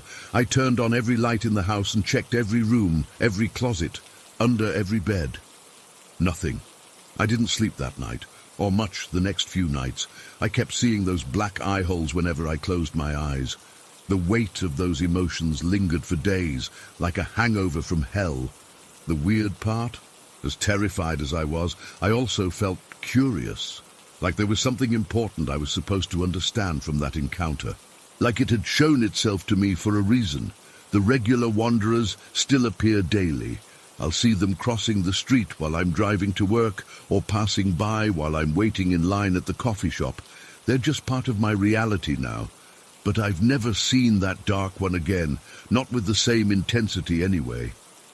Sometimes I think I catch glimpses of smaller shadow figures in my peripheral vision, but when I turn to look, they're gone. I've tried researching this stuff online. Shadow people, spectral entities, all that. There are others who claim to see similar things, but nothing exactly like my experiences. Most accounts talk about threatening shadow figures, but my wanderers aren't threatening at all. They're just there, except for that one. I've wondered if they're ghosts or interdimensional beings or something else entirely. Maybe they've always been around us and most people just can't see them. Maybe something happened to me when I was younger that opened my eyes to them. I don't know. What freaks me out the most is thinking about that dark one. What was it trying to communicate? Was it warning me about something? Or was it feeding off my fear somehow? And why haven't I seen it again? Last week I was walking my dog around the neighborhood at dusk. We passed this empty lot between two houses, and I saw 3 wanderers standing in a circle like they were having a conversation. They didn't have mouths that I could see, but they were gesturing with their arms. When my dog noticed them, he stopped dead in his tracks and started growling. The low, serious kind of growl he only does when he's genuinely threatened. That's never happened before. My dog has never reacted to the wanderers. I tugged on his leash, trying to get him to keep walking, but he wouldn't budge. He just stood there, hackles raised, growling at these shadow figures. And then, for the first time ever, all 3 of them turned simultaneously and looked directly at us. I felt that same sensation from the dark one, that awareness, that connection, but much fainter. After a few seconds, they just dissolved. Not walked away, not faded gradually. They were there 1 second and gone the next, like someone had switched them off. My dog was on edge the rest of the walk, and he's been acting weird ever since, staring at empty corners of rooms, refusing to go into certain areas of the house. It's like he can suddenly see them too. I don't know what's changing or why. Maybe they're getting stronger or more numerous. Maybe whatever barrier exists between their world and ours is thinning. Or maybe I'm just getting more sensitive to them. Sometimes I wonder if I should try to communicate with them somehow. But after that experience with the Dark One, I'm afraid of what might happen if I open that door further. What if acknowledging them more directly gives them more power or access to our world? There was an incident last month that still gives me chills. I was in the shower, eyes closed with shampoo in my hair. When I opened my eyes to rinse off, there was a wanderer standing on the other side of the shower curtain. I could see its fuzzy outline through the semi-transparent plastic. It was just standing there, completely still. I froze, water running down my face, afraid to move. After what felt like forever, I worked up the courage to pull back the curtain.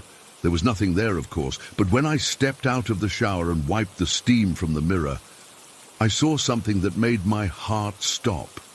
Behind my reflection, barely visible in the misty glass, was the outline of what looked like that same small, dark figure from years ago, just for a split second before the mirror cleared completely.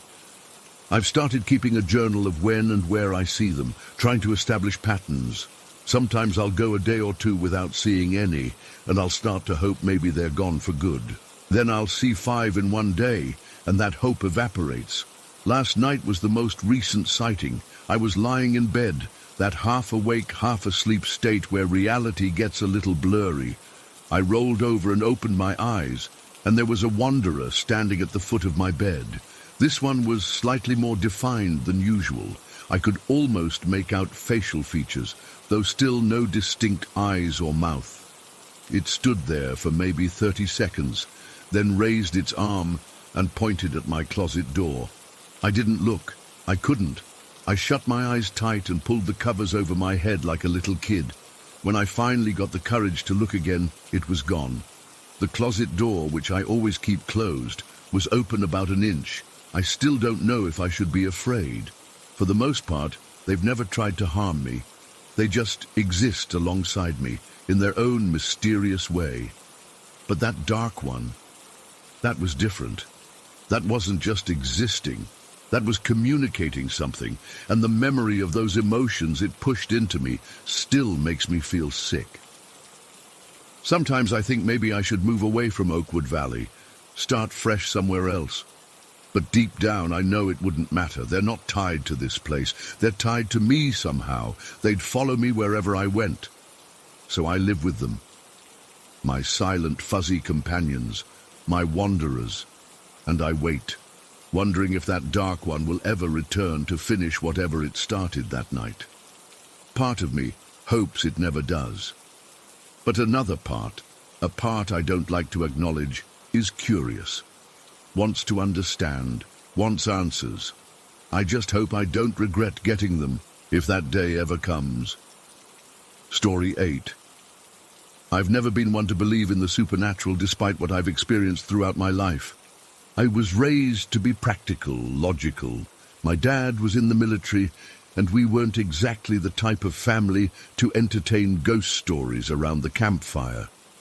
But there are some things I just can't explain. Things that have followed me my entire life. And I'm finally at a breaking point where I need to tell someone. I'm 35 now, Navy vet, living alone in Oakwood Heights since last week when my wife... Well, I'll get to that. But these experiences go back as far as I can remember. It started when I was really young. I had this football wall decoration in my bedroom that my dad got me. I was obsessed with football as a kid. Almost every night I'd wake up and see this shadow standing next to it. Not like a normal shadow cast by furniture or anything. This was a figure, dark, tall, just standing there. I'd pull the covers over my head and count to 10, but when I'd peek back out, it would still be there, perfectly still. I'd squeeze my eyes shut until I fell back asleep. I always tried to rationalize it. Maybe it was just my coat hanging on the door, or the way the moonlight hit my dresser. Kids have active imaginations, right? When I was in 2nd grade, we moved to Pinecrest. New house, new school, new start. I thought maybe the shadow would stay behind, but that's when the sleep paralysis started. I didn't know what it was called back then. All I knew was that I'd wake up in the middle of the night completely frozen. I couldn't move a muscle, couldn't scream, couldn't even blink. And every time there would be something in the room with me. Sometimes just a presence I could feel, other times a dark shape in the corner or at the foot of my bed. My parents took me to doctors thinking I was having seizures or something, but all the tests came back normal. They chalked it up to night terrors, and eventually I stopped telling them about it. What was the point? They couldn't see what I saw. When I was around 12, something happened that I've never been able to explain. My grandmother had passed away a few months earlier. We weren't close. She was a stern woman who rarely showed affection, especially to me for some reason. One night, I dreamed about her, but it wasn't a normal dream. She appeared at the foot of my bed, but she was in black and white, like an old photograph. Except around her edges was this weird, glittery rainbow shimmer, like an aura or something. The creepiest part was her eyes. Solid black, no whites, no pupils, just empty voids. She didn't speak with her mouth, but I heard her voice in my head clear as day. "I'm okay with it now, Michael." That's all she said. When I woke up the next morning, my parents were frantically searching the neighborhood. My grandma's old dog, who we'd taken in after she died, had disappeared during the night. The door was still locked, the fence was secure, but the dog was just gone. We never found him. I joined the Navy right out of high school. I thought maybe getting away, seeing the world, would help. And for a while, it seemed to work. The shadow figure from my childhood didn't follow me onto the ship, but something else started happening. I'd dream about people without faces, just blank, smooth skin where their features should be.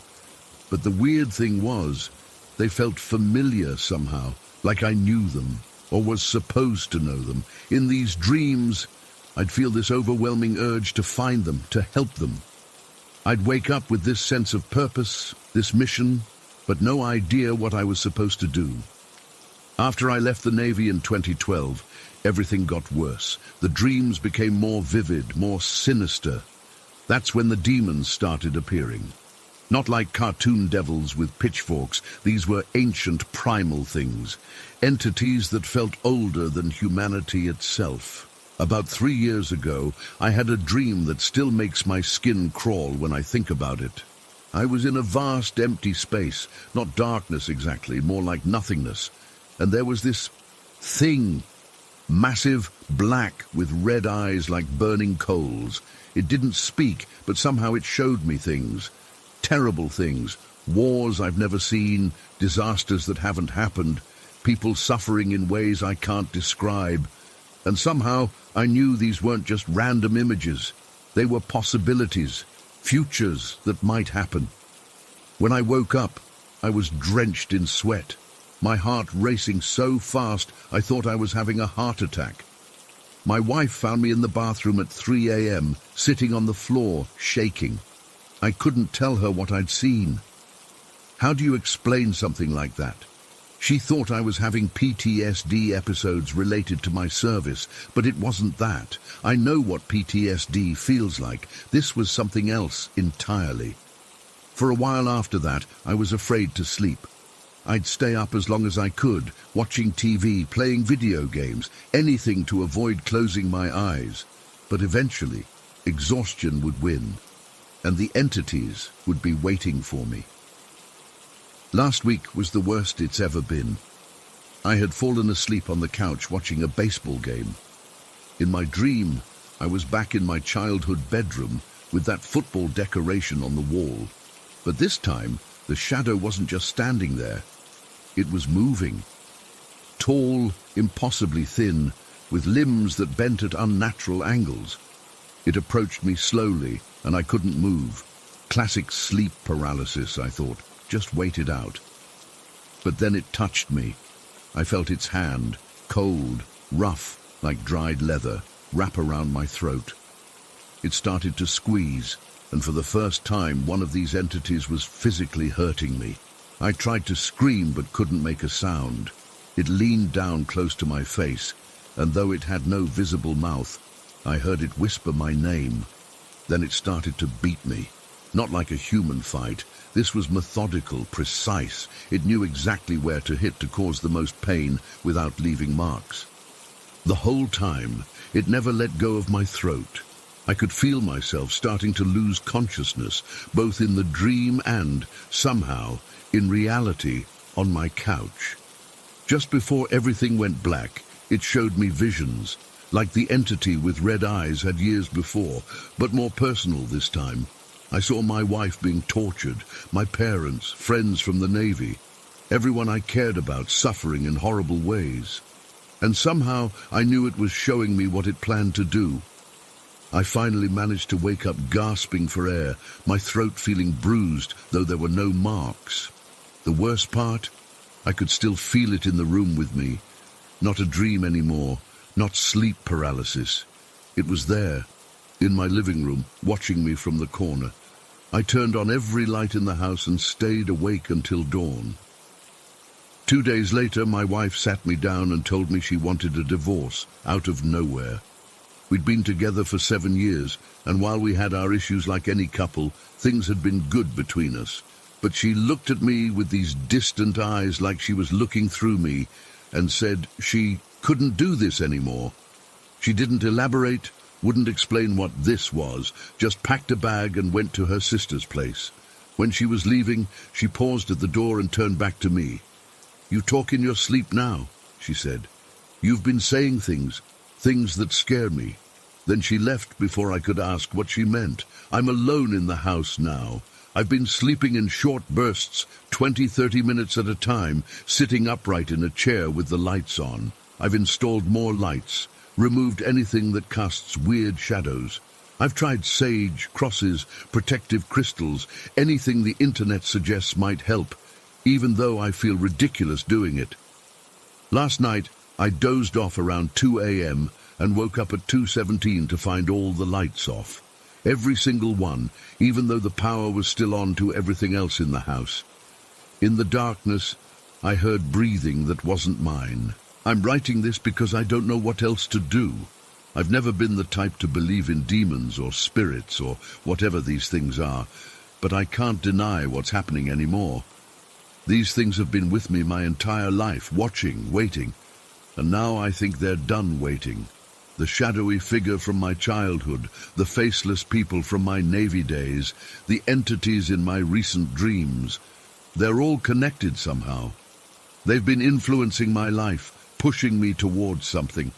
I think they wanted to isolate me. First, the Navy friends I lost touch with, now my wife. I'm alone now, exactly how they want me. I haven't slept in almost 36 hours. I keep seeing movement at the edges of my vision. The shadows in the corners seem deeper than they should be. My throat still hurts from where it grabbed me in what was supposed to be just a dream. I don't know if anyone will believe this. I barely believe it myself. But I know what I've experienced. These things are real, they're malevolent, and they've been hunting me my whole life. It's 4:13 a.m. now. I just heard footsteps in the hallway, but I'm alone in the house. My phone keeps glitching, the screen going black for seconds at a time. The temperature in the room has dropped so much I can see my breath. I think tonight's the night they finally come for me. Whatever they are, whatever they want, I don't think I can hold them off anymore. If anyone reads this and has experienced something similar, please reach out.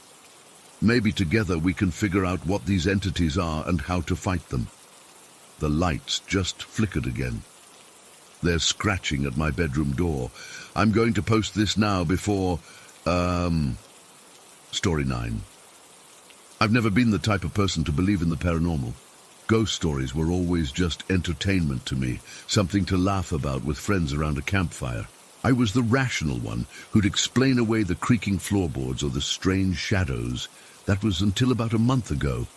Now, I keep every light on in my apartment when I'm home. I've installed additional locks on my bedroom door. I sleep with a baseball bat beside my bed, and I still wake up multiple times a night, heart pounding, convinced I'm not alone. I live in a small apartment in Willow Creek.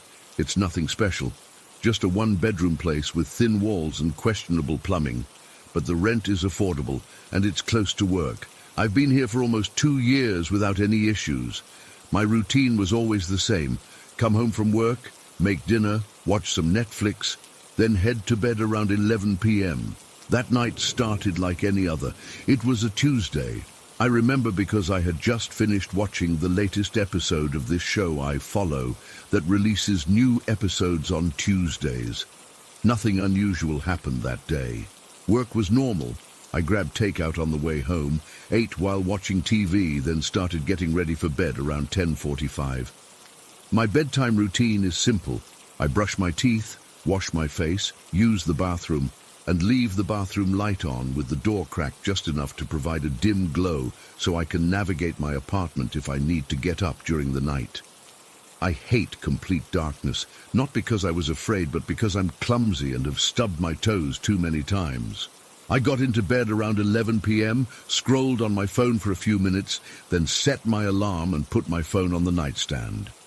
I remember the time was 11:07 when I laid my head down on the pillow and closed my eyes. What happened next is something I've gone over in my mind hundreds of times, trying to find a logical explanation. But I can't. I know I wasn't asleep. I hadn't even started to drift off yet. I was just lying there with my eyes closed, thinking about what I needed to do at work the next day. It was exactly 11:10 p.m. I know because I checked my phone immediately after, when I heard it. A woman's voice right next to my ear, so close I could feel the breath on my skin as she whispered, "I'm here." The voice was crystal clear, not muffled, not distant, not something I could have mistaken for the TV or a neighbor. It was right there, inches from my face, and it was unmistakably a woman's voice, soft but deliberate. The words weren't rushed or slurred. They were pronounced with perfect clarity. I shot up in bed so fast I got lightheaded. My heart was pounding so hard I could hear the blood rushing in my ears. I fumbled for my phone and turned on the flashlight, scanning the room. But there was nobody there. The apartment was completely silent. For a few seconds I tried to convince myself I'd imagined it, or that I'd started to dream. But I know I wasn't asleep. I was fully conscious. And what happened next confirmed I wasn't imagining things. As I sat there in bed, phone clutched in my trembling hand, I heard footsteps. They were coming from the foot of my bed, moving toward my bedroom door. The footsteps were light but distinct. The sound of bare feet walking slowly across my hardwood floor. I could even hear the slight creaking of the floorboards under the weight. I couldn't move. I just sat there, frozen, as the footsteps reached my bedroom door and stopped. The bathroom light was still on, and through the gap under my door I could see the shadow of 2 feet. They were just standing there motionless, directly on the other side of my door. I don't know how long I sat there staring at those shadows. It could have been minutes or an hour. My mouth was dry and my whole body was covered in cold sweat. I wanted to call out, to ask who was there, but I couldn't make a sound. It was like my vocal cords were paralyzed. The shadows didn't move. They just stood there as if whoever or whatever was on the other side of the door was waiting for something.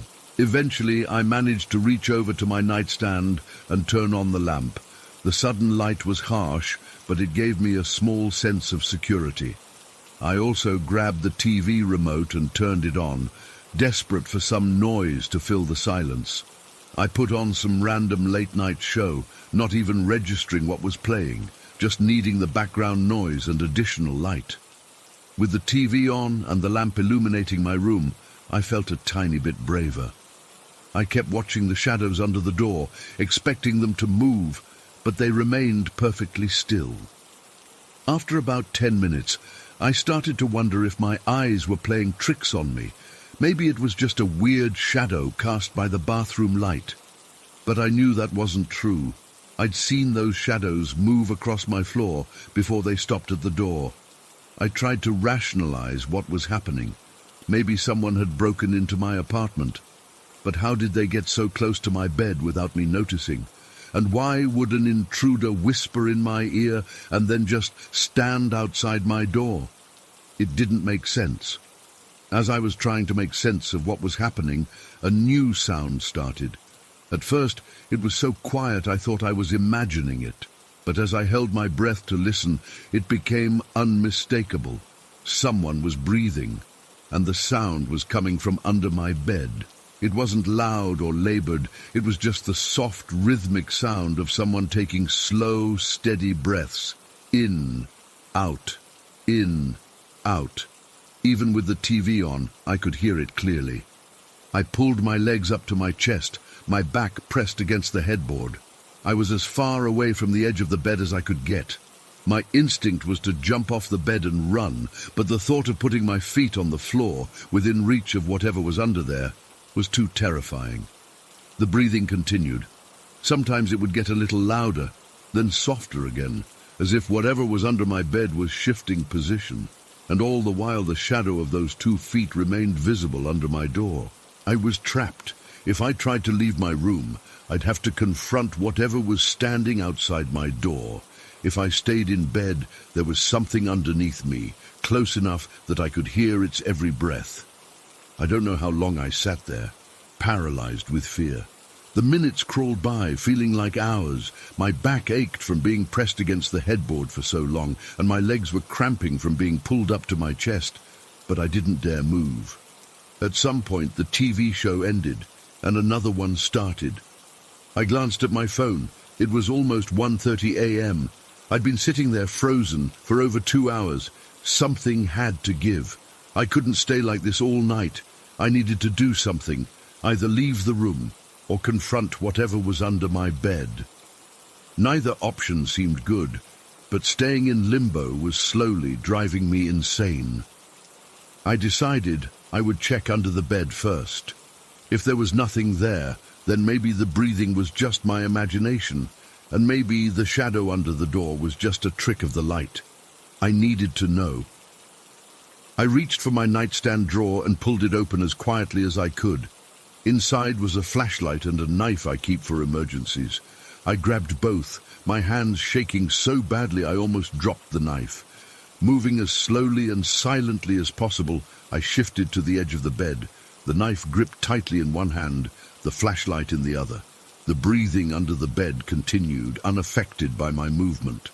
With my heart threatening to burst out of my chest, I leaned over the edge of the bed and in one quick motion shined the flashlight underneath. Nothing. There was nothing there except some dust bunnies and a sock I'd lost weeks ago. I swept the flashlight back and forth several times, checking every inch of space under my bed. It was completely empty. No person, no animal, nothing that could have been making those breathing sounds. Yet even as I looked, I could still hear it. Soft, rhythmic breathing coming from a space that was clearly empty. I pulled back and sat on the edge of the bed, confused and terrified. The breathing had stopped the moment I looked under the bed, but I'd heard it clearly for over 2 hours. It wasn't my imagination. Next, I needed to check the door. The shadow of those 2 feet was still visible, unchanged since they first appeared. I stood up, knife still in hand, and approached the door slowly. My own feet made the floorboards creak, but the shadow didn't react to the sound. When I reached the door, I took a deep breath, gripped the doorknob, and yanked it open quickly, ready to confront whatever was on the other side. Again, nothing. The hallway was empty. The bathroom light was still on, casting a dim glow across the empty space. There was nobody there, and no way someone could have run away without me hearing them. I checked the rest of my apartment, looking behind doors, in closets, under furniture. Everything was locked from the inside just as I'd left it. All the windows were closed. There was no sign that anyone had been in my apartment besides me. I returned to my bedroom, utterly confused. I knew what I'd heard and seen. The voice in my ear had been real. I could still feel the sensation of breath on my skin when I thought about it. The footsteps crossing my floor had been real. I'd heard the distinct sound of bare feet and creaking floorboards. The shadow under my door had been real. I'd stared at it for hours. And the breathing under my bed had been real. I'd heard it clearly, even when I held my own breath, but there was no one in my apartment, no sign of an intruder, no explanation for what had happened. I didn't sleep that night. I sat up in bed with all the lights on, the TV playing quietly, my knife within reach. Every few minutes I would scan the room, check under the bed, look at the space under the door. But nothing happened for the rest of the night. Whatever had been there was gone. When morning finally came, I was exhausted but relieved. Daylight made the whole experience seem less terrifying, though no less real. I went to work in a daze, unable to focus on anything. My colleagues asked if I was sick because I looked so pale and out of it. I just blamed it on insomnia, which wasn't entirely untrue. That was a month ago. I haven't experienced anything like it since that night. No whispers, no footsteps, no shadows, no breathing. But I still can't shake the feeling that something was in my apartment with me. Something that wanted me to know it was there. I've looked into the history of my apartment building, thinking maybe someone had died there or something, but there's nothing unusual in its past. I've asked my neighbors if they've experienced anything strange, but they all look at me like I'm crazy. I've tried to find rational explanations. Maybe I was more tired than I realized and hallucinated the whole thing. Maybe there was a gas leak causing me to hear and see things. Maybe my upstairs neighbor was playing some kind of elaborate prank, though I don't see how. But none of these explanations feel right. What I experienced was too specific, too detailed, too real. The voice in my ear wasn't vague or fuzzy like a hallucination. It was crystal clear, as if someone was actually there. The footsteps weren't muffled or distant. They were right there in my room, moving across my floor. The shadow under my door wasn't some weird light pattern. It was distinctly the shape of two human feet. And the breathing under my bed wasn't some mechanical sound I was misinterpreting. It was the unmistakable sound of a person breathing, even when I held my own breath to make sure it wasn't me. I still live in the same apartment. I can't afford to break my lease, and honestly, part of me is worried that whatever happened would just follow me to a new place. But I've made changes. I sleep with a light on now, not just the bathroom light, but an actual lamp right next to my bed. I've installed an additional lock on my bedroom door. I keep my knife and flashlight within reach at all times. I've even set up a camera that records my room while I sleep, though it hasn't captured anything unusual.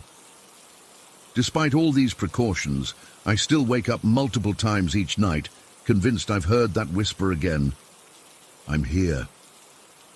But when I shoot up in bed, heart racing, the room is always empty and silent. I don't know what happened that night. I don't know if it was a ghost or some kind of weird sleep phenomenon or something else entirely. All I know is that it was real, and it has changed me. I'm not the rational skeptic I once was. Now I understand why people believe in the unexplainable, because sometimes there simply is no explanation. Story 10. I've never been a believer in ghosts. Not really. I mean, sure, I've watched those ghost hunting shows where they freak out over some blurry footage or a random sound, but I always laughed it off. It was entertainment, not reality. At least, that's what I told myself until last weekend. Now, I'm not so sure anymore. For context, I'm Emma, 19, and my boyfriend Jay and I have been together for almost a year now. His parents went on vacation to visit his aunt in Florida for a week, so naturally, we took advantage of having the house to ourselves. I'd stayed over at his place before, but always with his parents around, which meant sleeping separately. Jay's bedroom has this tiny twin bed that's barely big enough for him alone, let alone both of us. So with his parents gone, we decided to use their bedroom with the queen-sized bed. The house itself isn't anything special, just a regular 2-story home in Mapleton. It's not old or creepy, just a normal suburban house built sometime in the 90s. No history of tragedy or anything like that. It's the kind of place where nothing extraordinary happens, which made what I experienced that much more disturbing. We had a pretty normal evening. Made dinner together, watched some Netflix, and just enjoyed having the place to ourselves. Around midnight, we headed upstairs to his parents' room. The bedroom is pretty simple. Queen bed against one wall, dresser opposite with a TV mounted above it, and a bathroom attached. We were watching some comedy show on the TV when I started getting sleepy. Jay noticed me yawning and said he was getting tired too. He got up to turn off the TV since the remote was acting up. While he was standing there, I noticed something odd about the way he was staring at the screen. It wasn't just the normal, "I'm turning this off" look. He was actually frozen for a good 10 seconds, just staring. When he finally clicked it off, I asked him what was wrong. "Nothing," he said, but his voice had this weird edge to it. "Just zoned out for a second." I didn't push it. We got under the covers, kissed goodnight, and I fell asleep almost immediately. I was exhausted from working a double shift at the cafe earlier that day. I'm not sure what woke me up. There wasn't any noise that I can remember. I just suddenly opened my eyes and saw the digital clock on the nightstand showing 3:07 a.m. That's when I felt it. this weird heaviness in the air, like the atmosphere had thickened somehow. My skin was covered in goosebumps despite the room being warm. I turned over to check on Jay beside me, and that's when I saw her. Standing on Jay's side of the bed, maybe 2 feet away, was a little girl. She couldn't have been older than 7 or 8. She had this short black hair cut in a bob style and was wearing what looked like a simple nightgown. But here's the part that made my blood run cold. She wasn't in color. She looked like she'd stepped right out of an old black and white movie. Not transparent like ghosts in movies, but just grayscale, like all the color had been drained from her. She was just standing there, perfectly still, staring at Jay. Not at me, at him. Her expression wasn't angry or scary. She looked sad, maybe a little curious, but there was something about her eyes that wasn't right. They seemed too knowing for a child that age. I couldn't move, couldn't breathe. It was like my entire body had shut down from shock. Then she slowly turned her head to look at me, and that's when I found my voice. I screamed. I screamed. The kind of scream that tears at your throat. I started shaking Jay frantically, desperate to wake him up, my eyes still locked with this thing. Jay, wake up, there's someone here. I was practically clawing at him, but he's always been a deep sleeper. As I was shaking him, I glanced back to where the girl had been standing, and she was gone, just vanished. I thought maybe I'd imagined it. Maybe it was some weird half-dream state or something. Jay stirred a little, but didn't fully wake up. I was breathing so hard, I thought I might hyperventilate. My heart was pounding against my ribs like it was trying to escape. I scanned the room, the darkness suddenly feeling oppressive. The digital clock now read 3:09 a.m. Only 2 minutes had passed, but it felt like an eternity. I was just starting to convince myself it had been a dream when I spotted her again. This time, she was at the foot of the bed, on the floor, looking up at me. Same grey appearance, same sad expression. But now she was closer, and I could see details I hadn't noticed before.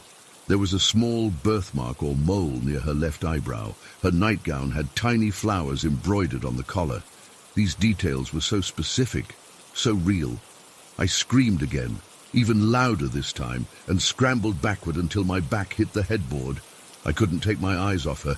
"Go away!" I yelled, my voice breaking with panic. "Please go away!" She tilted her head slightly, like she was confused by my reaction. Then she raised her hand, not toward me, but toward Jay. That's when I completely lost it. I started hitting Jay with a pillow, screaming his name over and over. When I looked back, she was gone again. This time, Jay finally woke up. He sat up abruptly, disoriented and alarmed. What's happening?" he mumbled, reaching for the bedside lamp. The sudden light made me squint, but I frantically searched the room. Nothing, no sign of the girl. The room looked perfectly normal.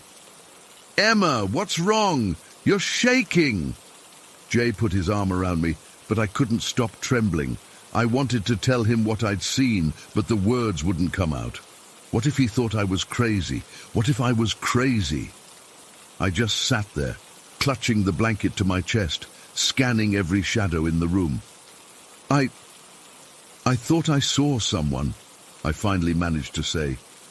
"In the room."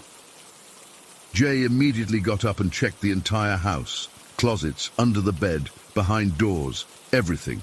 Of course, he found nothing. When he came back, he tried to reassure me. "The doors are all locked, windows too. Nobody's here but us." But I knew what I'd seen wasn't a burglar or an intruder. It was something else entirely, something I couldn't explain. I made Jay keep the light on, and I didn't sleep for the rest of the night. I just sat there, rigid with fear, jumping at every creak of the house settling. Jay eventually fell back asleep, but I couldn't close my eyes. I was terrified she would come back. When morning finally came, I felt sick from exhaustion and fear. Jay made coffee and asked me again what had happened. I still couldn't bring myself to tell him the full truth. I just said I thought I'd seen someone in the room, maybe a shadow or something. He assumed I'd had a nightmare, And I didn't correct him. We spent the day at his house, watching TV and hanging out, but I couldn't relax. Every time I closed my eyes, I saw her face. Those sad eyes. That gray-scale skin. I made up an excuse about needing to study for an upcoming test and convinced Jay to take me home around dinner time. I couldn't face another night in that house. Once we were in his car, safely away from the house, something shifted in me. I suddenly felt this urgent need to tell him exactly what I'd seen. Maybe it was being in the daylight, or maybe it was just the distance from that room, but I couldn't keep it in anymore. "Jay," I said as he drove, "what I saw last night, it wasn't just a shadow or a nightmare." He glanced at me, concerned. "What do you mean?" I took a deep breath. I saw a little girl, standing by the bed. She had short black hair in a bob cut and she was wearing a nightgown, but she wasn't normal. She was like in black and white, grayscale, like from an old movie. Jay's reaction wasn't what I expected. Instead of looking at me like I was crazy, his face went completely pale. He abruptly pulled the car over to the side of the road and turned to me, his eyes wide. "What did you just say?" His voice was barely above a whisper. "A little girl with short black hair," I repeated, my stomach knotting with anxiety at his reaction. "She appeared twice, once by your side of the bed, and then again at the foot of the bed. She was reaching toward you when I screamed the second time." Jay stared at me for what felt like an eternity. Then he asked, "Did she have a small mark by her left eyebrow? Like a mole or something?" My blood turned to ice. How could he know that? I hadn't told him that detail. "Yes," I whispered. "How did you know?" He looked away, running his hands through his hair in what I recognized as his nervous habit. "Last night, when I got up to turn off the TV, I saw her in the reflection of the screen, just for a second, a little girl with black hair, standing behind me. When I turned around, there was nothing there.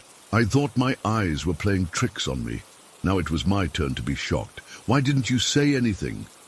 "I didn't want to freak you out," he admitted. "I know how scared you get about ghost stuff. I figured it was just shadows or my imagination.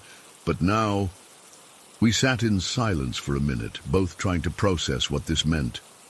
Two people seeing the same specific apparition independently. That couldn't be coincidence or imagination. "Have you ever seen her before?" I asked. "In the house, I mean." Jay shook his head. "Never. I've lived there since I was 10, and I've never seen or felt anything weird until last night." "What about your parents?" "I don't think so," he said. "They've never mentioned anything like that." When we got to my place, I invited him in. Neither of us wanted to be alone after our shared revelation. We spent hours researching online, looking up the history of his house and the land it was built on. We found nothing unusual, no tragic deaths, no missing children. The house had only had 2 previous owners before Jay's family, and both had moved out for normal reasons. One family relocated for work, the other needed a bigger house for their growing family. The next day, Jay called his parents in Florida. He tried to sound casual when he asked if they'd ever experienced anything strange in the house, especially in their bedroom. They laughed it off, saying the only scary thing in that house was the amount of their mortgage. They had no idea what we were talking about. It's been 5 days since that night, and I still haven't gone back to Jay's house. He's been staying with me instead. We've talked about what we saw countless times, trying to make sense of it. Jay even took photos of the bedroom, and we studied them for anything unusual, but there was nothing. The thing that keeps bothering me is that the ghost, if that's what she was, didn't seem malevolent. She seemed sad, almost like she was looking for something or someone. The way she reached toward Jay wasn't threatening. It was almost longing? I don't know. And why did she appear in black and white? Every ghost story I've ever heard describes transparent apparitions, not grayscale ones. Jay and I have agreed to go back to his house together this weekend when we're both off work. We're going to bring a camera and see if we can document anything. Part of me is terrified at the thought of seeing her again, but another part needs to know who she is and what she wants. The rational part of my brain still tries to explain it away. Stress, suggestion, a shared hallucination. But deep down, I know what I saw was real. I can still see her face when I close my eyes, those sad, knowing eyes, that small birthmark, the detailed embroidery on her nightgown. It was too specific, too real to be a figment of my imagination. I've never believed in ghosts before, but now I'm questioning everything I thought I knew about reality. Because if ghosts are real, if that little girl was real, then what else might be out there that we don't understand? And why did she choose to appear to us that night? I don't have any answers yet. Just this lingering fear and a million questions. All I know for sure is that something happened in that bedroom. Something I can't explain. And no matter how hard I try, I can't shake the feeling that this isn't over, that somehow, someday, I'll see that little grey girl again. Story 11. I've never been a believer in ghost stories or paranormal stuff. Not really. I mean, I've always enjoyed a good scary movie and trading creepy stories with friends, but I never thought I'd experience anything myself. That changed in 2011, and to this day, I still can't explain what happened to me at Ball Cemetery outside of Omaha. It was a Friday night in October. The weather had just started getting that fall chill, you know. Not freezing yet, but cool enough that you needed a jacket at night. I was hanging out with my buddy Marcus at IHOP around midnight. We were just killing time, drinking coffee and eating those weirdly perfect pancakes that only taste good at absurd hours of the night. We'd been talking about random stuff when this group of people at the table next to us started telling stories about this place called Ball Cemetery. I wasn't trying to eavesdrop, but they were talking pretty loud, and some of the stuff they were saying caught my attention. I'm telling you, something grabbed my ankle when I was walking near the back fence, one guy was saying. He looked like he was in his early 20s, maybe a college student. It felt like someone had their hand wrapped around it and was trying to pull me down. A girl with dark hair nodded. My cousin went there last summer and came back with these weird scratches all over his back, 3 parallel lines, like claws or something. I remember glancing at Marcus, raising my eyebrows like, "Are you hearing this?" He was already listening too. Then this other girl, she must have been about 19 or so, leaned in and said something that really got to me. My friend Kayla went there with some people from her dorm. When they got back to campus, her roommate noticed something weird about Kayla's eyes. She said they turned completely black for a few seconds, then went back to normal. Kayla doesn't remember it happening, but 3 other people saw it. I don't know why, but that detail with the eyes really got under my skin. It wasn't just the typical ghost story stuff. When they got up to leave, I found myself asking them about the cemetery. They seemed surprised, but were happy to tell us more. Apparently, Ball Cemetery was this old, abandoned graveyard about 20 miles outside of Omaha. They said it dated back to the 1800s and was known as one of the most haunted places in Nebraska. "You should check it out," the guy said with a smirk. "Just don't go alone and watch out for the caretaker. He's got a shotgun and doesn't like trespassers." After they left, Marcus and I sat there for a bit, just kind of processing what we'd heard. I could tell he was thinking the same thing I was. "Wanna go?" he finally asked.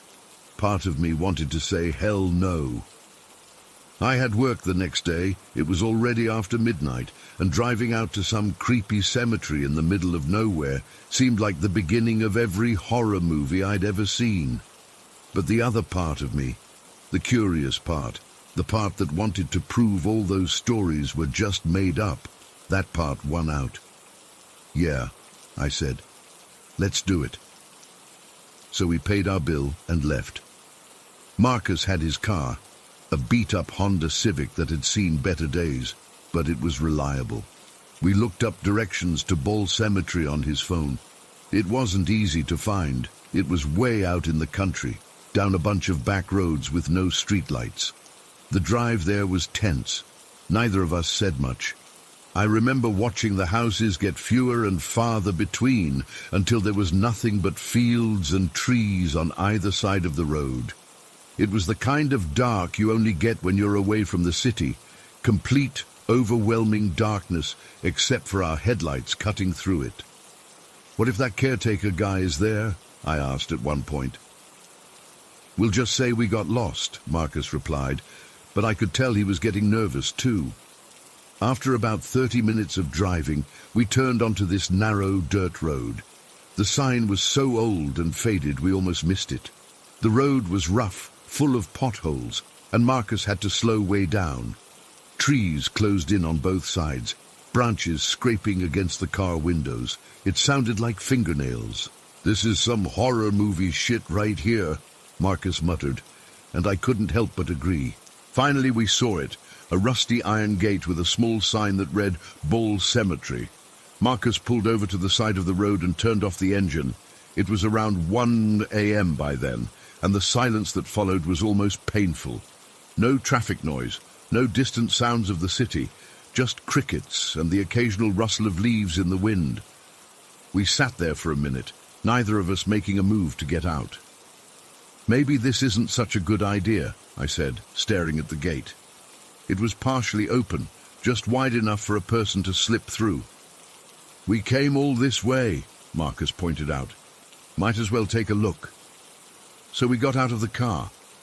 The air was cold, colder than it had been in the city. I zipped up my jacket and pulled out my phone to use as a flashlight. Marcus did the same. The beams seemed pathetically small against the overwhelming darkness. We approached the gate slowly. There was no lock, no chain, nothing to keep people out. Just that rusted iron gate that creaked when Marcus pushed it open a little wider so we could walk through. The cemetery itself was exactly what you'd expect from an old rural graveyard. Weathered headstones, some tilting at odd angles, scattered across maybe an acre of land.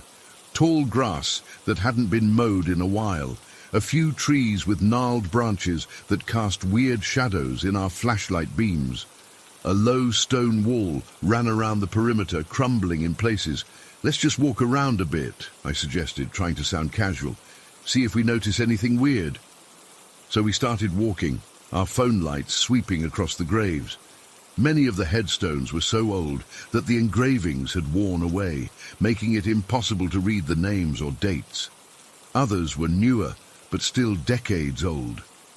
The most recent one I saw was from the 1950s. We'd been there maybe 5 minutes, just wandering among the graves when it happened. The first thing, it got dark. And I don't mean like someone turned off a light. I mean it got dark, like completely, absolutely dark. The kind of darkness that feels physical, like it's pressing against your skin.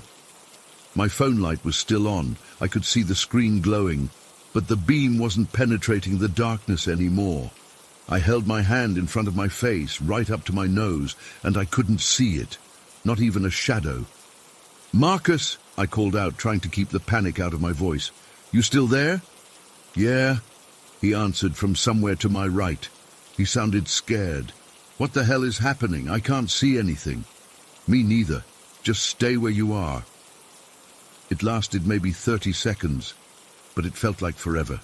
Standing there completely blind in the middle of a supposedly haunted cemetery at 1 a.m. is not an experience I'd recommend to anyone. Then, as suddenly as it had come, the darkness receded. Not gradually. 1 second I couldn't see my hand in front of my face. The next second, everything was back to normal. Well, as normal as a cemetery can be in the middle of the night. I found Marcus about 10 feet away from me. He looked pale, his eyes wide. "Did that just happen?" he asked, his voice shaking slightly. I nodded. Yeah, that wasn't normal darkness. "Maybe it was clouds covering the moon or something," he suggested. But even he didn't sound convinced. The sky was clear with stars visible everywhere. We were both pretty freaked out. but something kept us from leaving right away. It's hard to explain. It was like we'd come this far, seen something weird, and now we needed to see it through. Or maybe we were just in shock. So we kept walking, staying closer together now. We'd gone maybe another 50 feet when I noticed something in the trees at the back of the cemetery. "Marcus," I whispered, grabbing his arm. "Look."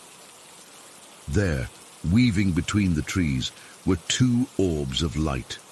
One was a deep orange, like an ember from a fire. The other was blue, an electric, unnatural blue. They weren't very big, maybe the size of baseballs, but they were definitely there, floating about 5 feet off the ground. "What are those?" Marcus whispered back. "Someone with flashlights?" But they weren't flashlights. They didn't cast beams or illuminate anything around them.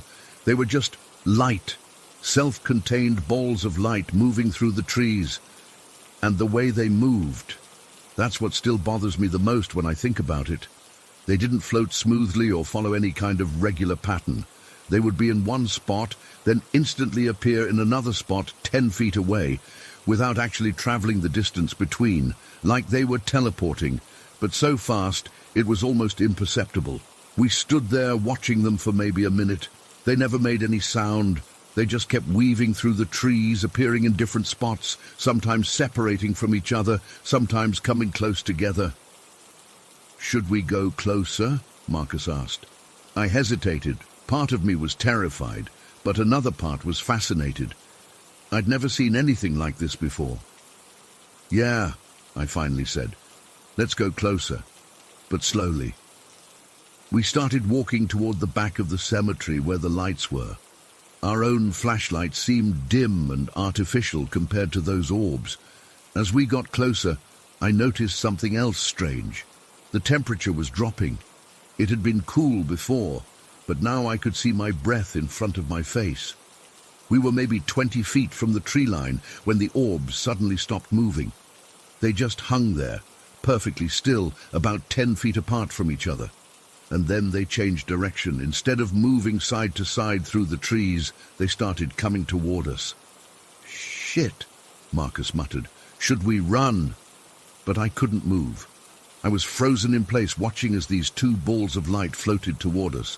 They were moving differently now, smoothly, purposefully, like they knew exactly where they were going. They stopped about 15 feet away from us, hovering at eye level. Up close, I could see that they weren't perfectly round.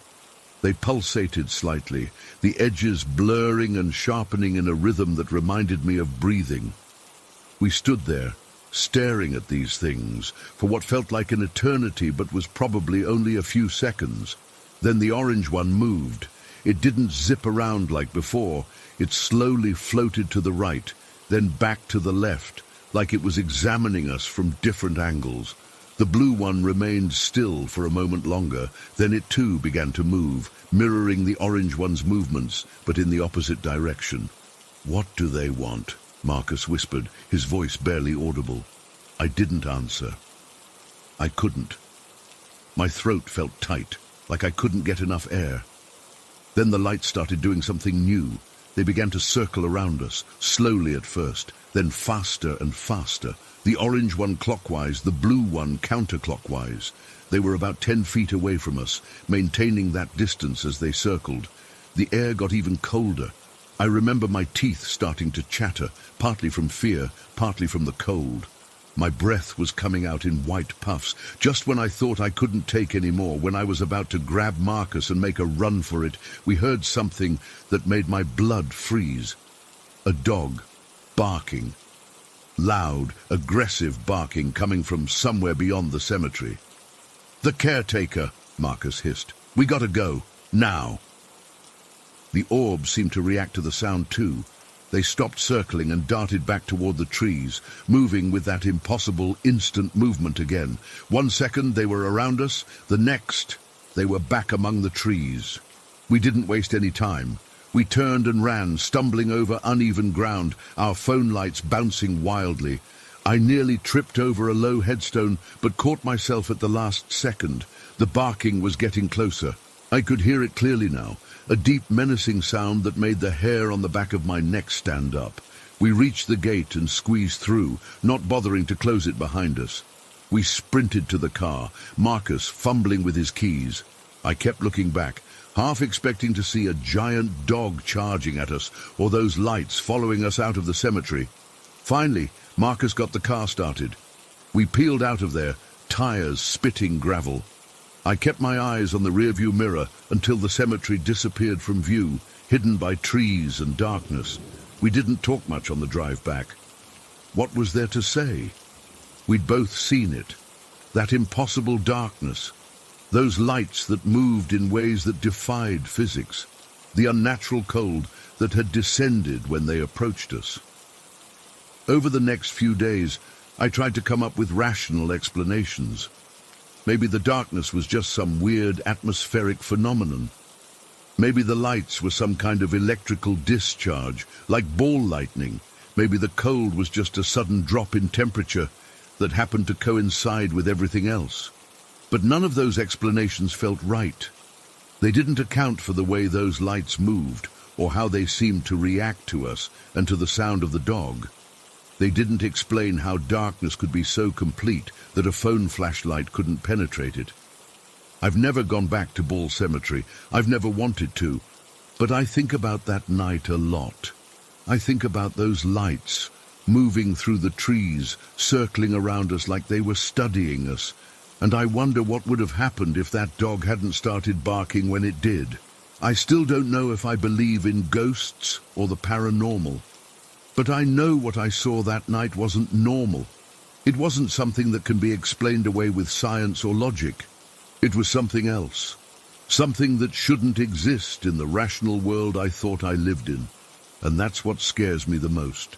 Not that Ball Cemetery might be haunted, but that there might be things in this world that we can't explain, can't understand, and can't protect ourselves from.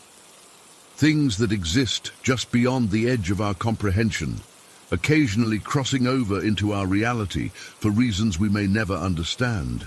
I don't know what those lights were. I don't know why the darkness fell like it did. All I know is that something happened to me that night that I still can't explain, 11 years later. And sometimes, when I'm driving at night and pass a particularly dark stretch of road, I find myself scanning the trees, looking for orbs of orange and blue light weaving through the darkness. Story 12.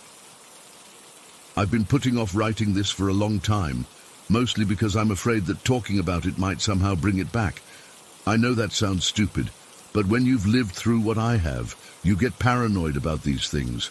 I'm finally feeling strong enough to share what happened to me. Maybe someone else out there is going through something similar and needs to know they're not alone. Maybe someone has answers. I don't know. It started when I was 7. We were living in Germany because my dad was stationed there with the military. I can't remember everything about that first encounter. It's like my brain has blocked parts of it out. But I remember the fear. It wasn't like being scared of the dark or worried about monsters under the bed. This was different. This was pure terror that filled every part of my body until I couldn't breathe. I remember standing in the hallway of our house in Germany. It was daytime, but the hallway was dark because the lights were off and there weren't any windows. I was just walking to my room when I felt something wrong. The air got heavy and cold, and I had this overwhelming feeling that I wasn't alone. I couldn't see anything, but I knew something was there watching me. I ran to my room and hid under my blankets for hours. I told my parents, but they said it was just my imagination. Maybe they were right. I tried to forget about it. For a few years, things were normal. We moved back to the States when I was 10. I was just a regular kid. But when I turned 12, things started happening again. It began with footsteps. I'd be alone in my room and hear someone walking in the hallway, but when I looked, no one was there. Then came the shadows, not just regular shadows. These moved independently, like they had a mind of their own. I'd catch them from the corner of my eye, darting across walls or slipping around corners. My parents still didn't believe me. My mum thought I was seeking attention, and my dad suggested I was watching too many horror movies. I started to wonder if maybe I was losing my mind. When I was 13, we got a puppy, a little black lab mix named Max. I thought having him would make me feel safer, but it actually made things worse. Max could see it, whatever it was. The first time it happened, Max and I were alone in my room. I was doing homework on my bed, and he was lying on the floor chewing a toy. Suddenly, he stopped. His ears perked up, and he stared intensely at the empty corner of my room. His body went rigid, and the hair on his back stood up. Then he started whimpering and backing away, like he was terrified of something. But there was nothing there. At least, nothing I could see. After that, it became a regular thing. Max would freeze and stare at empty spaces, sometimes growling low in his throat. He developed this weird habit where he'd avoid black objects at night, black clothes on the floor, my black backpack, anything dark. He'd walk a wide circle around them, like he thought they might come alive. Around this time, my mental health took a nosedive. I became depressed and anxious. I couldn't sleep, couldn't focus at school. I started having suicidal thoughts. Looking back, I think that's when I became the perfect target. Whatever this thing was, it seemed to feed on my negative emotions. The worse I felt, the stronger it got. I began feeling its presence everywhere. At first, it was just a feeling of being watched. Then came the physical sensations, light taps on my shoulders or the back of my neck when no one was there. Sometimes I'd be lying in bed and feel the mattress sink like someone was sitting on the edge of it. I'd hear my name being whispered when I was alone. Not loudly, just a faint Sophia that could almost be mistaken for the wind. When I was 14, my dad got transferred to a different military base, and we moved again. I hoped whatever this thing was would stay behind, but it didn't. If anything, it got worse. The new house was older, built in the 1960s. It had long hallways and lots of closets, which meant more dark spaces, more places for it to hide. Max's behavior became even more erratic. He refused to go into certain rooms. He'd stand at the threshold of my bedroom, hackles raised, and no amount of coaxing could get him to enter. Sometimes he'd wake up in the middle of the night and start barking at nothing, his eyes fixed on an empty corner or the ceiling. The shadow figures became more distinct. They weren't just quick movements anymore, they had form. I'd see them walking down the hallway or standing in doorways. They were tall, human-shaped, but completely dark, like holes cut out of reality. One night, I was lying in bed trying to fall asleep. Max usually slept with me, but that night he refused to come into my room, so he was in the living room. The house was quiet. My parents were asleep down the hall. I was lying on my side, facing the wall, when I felt something grab my ankle. It wasn't gentle. It was a firm grip, like someone had wrapped their hand around my leg and squeezed. I froze. I couldn't scream, couldn't move. The grip tightened, and then my leg was being pulled toward the edge of the bed. I don't know how long I laid there, paralyzed with fear, maybe seconds, maybe minutes. Finally, I managed to yank my leg free and scramble to the head of my bed. I turned on my bedside lamp and sat there shaking until morning. After that night, I stopped sleeping in the dark. I kept lights on all over the house, which drove my parents crazy because of the electricity bill. I told them what had happened, but they thought I just had a nightmare. My mom suggested I see a therapist. The therapist diagnosed me with anxiety and depression. She prescribed medication, but it didn't help with the entity. If anything, the meds made me foggy, which seemed to make it easier for the thing to get close to me. It started following me to school. I'd be sitting in class and feel cold spots move past me. I'd hear whispers that no one else could hear. Sometimes my belongings would go missing, only to turn up in weird places, like my textbook appearing in a bathroom stall, or my jacket ending up inside a locker that wasn't mine. My friends started to drift away. I couldn't blame them. I was jumpy, distracted, always looking over my shoulder. I stopped getting invited to things. I became isolated, which I think was exactly what the entity wanted. One particularly bad night when I was still 14, I was alone in my room. My parents had gone out to dinner, taking Max with them because he'd been acting up. The entity was especially active that night. I kept seeing the shadows moving across my walls, and the temperature in my room dropped so low I could see my breath. I felt it circling me, getting closer and closer. I could hear it breathing, a raspy, unnatural sound. The lights in my room flickered, and my laptop, which was charging on my desk, suddenly shut off. Something inside me snapped. I was tired of being afraid, tired of being tormented. I stood up in the middle of my room and screamed at it, "Leave me alone! Leave my dog alone! Get out of my house!" The air felt electrified. For a moment, everything went completely silent. Not just quiet, but a total absence of sound, like being underwater. Then all my posters fell off the walls at once, and my bedroom door slammed shut. I ran out of the house and waited on the front porch until my parents came home. I told them everything, and this time, maybe because they saw how truly terrified I was, they believed me, or at least they acted like they did. My dad checked the house, looking for intruders. My mom suggested that maybe the house had some kind of electrical problem that was causing the lights to flicker and making me feel static in the air. They didn't understand. This wasn't about faulty wiring. This was something malevolent, something that had attached itself to me years ago in that dark hallway in Germany. The activity continued to escalate. Objects would move on their own. Doors would open and close. I'd find scratches on my arms and legs that I couldn't explain. Max stopped eating and lost weight. He'd spend hours staring at me with sad, frightened eyes, like he was trying to warn me about something. The worst part was the isolation. I couldn't tell anyone what was happening because I knew how it sounded. I was the weird girl, the one who jumped at shadows and talked to herself. I had no friends, and even my parents, though they tried to be supportive, clearly thought I needed psychological help more than anything else. By 15, I was in a deep depression. I started self-harming, not because I wanted to die, but because the physical pain distracted me from the constant fear. The entity seemed to feed on this. The worse I felt, the more powerful it became. The night before my 16th birthday was the culmination of everything. I was alone in the bathroom, getting ready for bed. I looked in the mirror, and instead of my reflection, I saw a dark figure standing behind me. It had no features, just a black void where a face should be.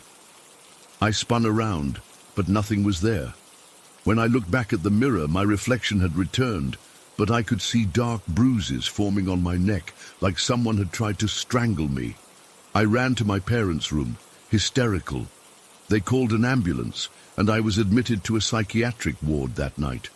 Being in the hospital was actually a relief. There were people around all the time. The lights stayed on. For the first time in years, I felt safe. The doctors adjusted my medication and started me on intensive therapy. They didn't believe in the entity, of course. They thought I was having psychotic episodes brought on by severe depression and anxiety. But they were kind, and they genuinely wanted to help me. And here's the strange thing. As I started to get better mentally, as the depression began to lift, the entity's presence faded. It didn't happen overnight. But gradually, the sightings became less frequent. The physical sensations stopped. Max went back to being a normal, happy dog. By the time I was released from the hospital 3 weeks later, I hadn't experienced any paranormal activity in days. My parents had cleaned and rearranged my room. They'd painted the walls a bright color and added more lamps. The space felt different, lighter somehow. I'm almost 17 now, and it's been months since I felt the entity's presence. I still sleep with a light on, and I still have moments of panic when I think I see a shadow move. But those instances are rare now.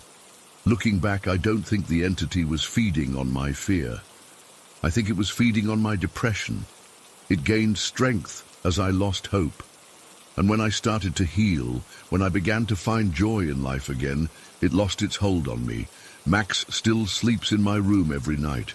Sometimes he still stares at empty corners, but he doesn't seem afraid anymore, just watchful. I don't know if what haunted me was a ghost, a demon, or something else entirely. I don't know why it attached itself to me in that hallway in Germany when I was 7 years old. I don't know if it's truly gone or just dormant, waiting for me to fall back into darkness. What I do know is that mental health and the paranormal are somehow connected, at least in my experience. That shadow fed on my sadness and grew powerful in my isolation. Only when I found help, when I started to heal, did it begin to lose its grip. Sometimes I wonder if it was ever real, or if it was all in my mind. But then I remember Max's reactions, his fear, his protectiveness. He saw something, he felt something, and whatever it was real enough to terrify a creature who trusts his instincts more than humans ever could. I'm writing this as a warning, I guess. If you're experiencing something similar, get help. Not just for the paranormal activity, but for yourself. Take care of your mental health. Don't let yourself become a perfect target like I did. And if you feel something watching you from the dark corners of your room tonight, turn on all the lights. Call a friend. Remind yourself that you're not alone, and that darkness, both internal and external, can be pushed back by light. I still haven't figured out what exactly happened to me. I probably never will, but at least for now, the shadows have retreated, and I can finally breathe again. Story 13. I've never really believed in ghosts or anything supernatural. I mean, I've always been that guy who rolls his eyes when someone talks about their paranormal experience. I was always like, yeah, right. There's got to be a logical explanation. But what happened to me in my grandmother's attic in Ridgemont, I still can't explain it. And trust me, I've tried. The first time it happened was about 5 years ago. I was 27 and staying at my grandma's house for the weekend. She lives in this old 2-story house that's been in our family for like 60 years. It's got this massive attic that spans the entire top floor. As a kid, I used to play up there all the time. It was basically my hideout when we visited. That particular night, my grandma had gone to bed early, around 9 p.m., and I was feeling restless. I'm a smoker, I know, bad habit, but my grandma hates it. She's got these super strict rules about not smoking in the house. Normally I'd just step out onto the porch, but it was freezing cold that night and raining pretty hard. So I thought, hey, why not sneak up to the attic for a quick smoke? I'd done it a few times before when I was a teenager. The attic has this tiny window I could crack open, and the smell never seemed to make it down to the rest of the house. So around 11 p.m., I grabbed my pack of cigarettes and my phone for light and headed toward the stairs that lead up to the attic. These stairs are behind this old wooden door at the end of the upstairs hallway. The moment, and I mean the exact moment, I opened that door, something felt wrong, like immediately wrong. I've been in that attic literally hundreds of times in my life. Never once had I felt anything weird or creepy about it. But that night, as soon as I opened that door, every instinct in my body just screamed, nope. My heart started racing, and I got this intense fight-or-flight feeling that made no sense. I actually stopped and stood there for a minute, trying to figure out why I was suddenly terrified of a place I'd been so many times before. I chalked it up to being tired, or maybe watching too many horror movies lately. So I kind of laughed at myself and started up the stairs, using my phone flashlight to see where I was going. The stairs are steep and narrow, and they creak like crazy. Nothing unusual there. They've always been noisy. About halfway up, I stopped again. The feeling was getting worse, not better. It was like this pressure on my chest, making it hard to breathe. I remember thinking how stupid I was being. It's just an attic. My attic. Well, my grandma's attic, but you know what I mean. I forced myself to keep going. When I got to the top of the stairs and stepped into the attic itself, I immediately felt like I wasn't alone. It was this overwhelming sensation that someone was watching me. The attic was pitch black, except for the beam from my phone, which only illuminated small sections at a time. There were all the usual shapes: old furniture covered in sheets, boxes of Christmas decorations, my grandpa's old workbench, that kind of stuff. I stood there at the top of the stairs, scanning the darkness with my phone light, when I heard it. A shuffling sound from the far corner of the attic, not like a mouse or something small. This was heavy, like footsteps, like someone wearing boots was taking a single step, then dragging their other foot. I froze, completely froze. I couldn't move, couldn't speak, could barely breathe. My light was pointed toward the sound, but I couldn't see anything out of place, just the usual junk and old furniture. Then, just as I was about to convince myself it was nothing, the most terrifying thing happened. A piano note, a single, deep, distorted piano note that sounded like it was being played underwater or through a broken speaker. It was loud, and it came from somewhere in the darkness, somewhere my light wasn't reaching. That was it for me. I didn't think, I just reacted. I turned and basically fell down those stairs, my only thought being to get the hell out of there. I slammed the attic door behind me and stood in the hallway, breathing like I'd just run a marathon.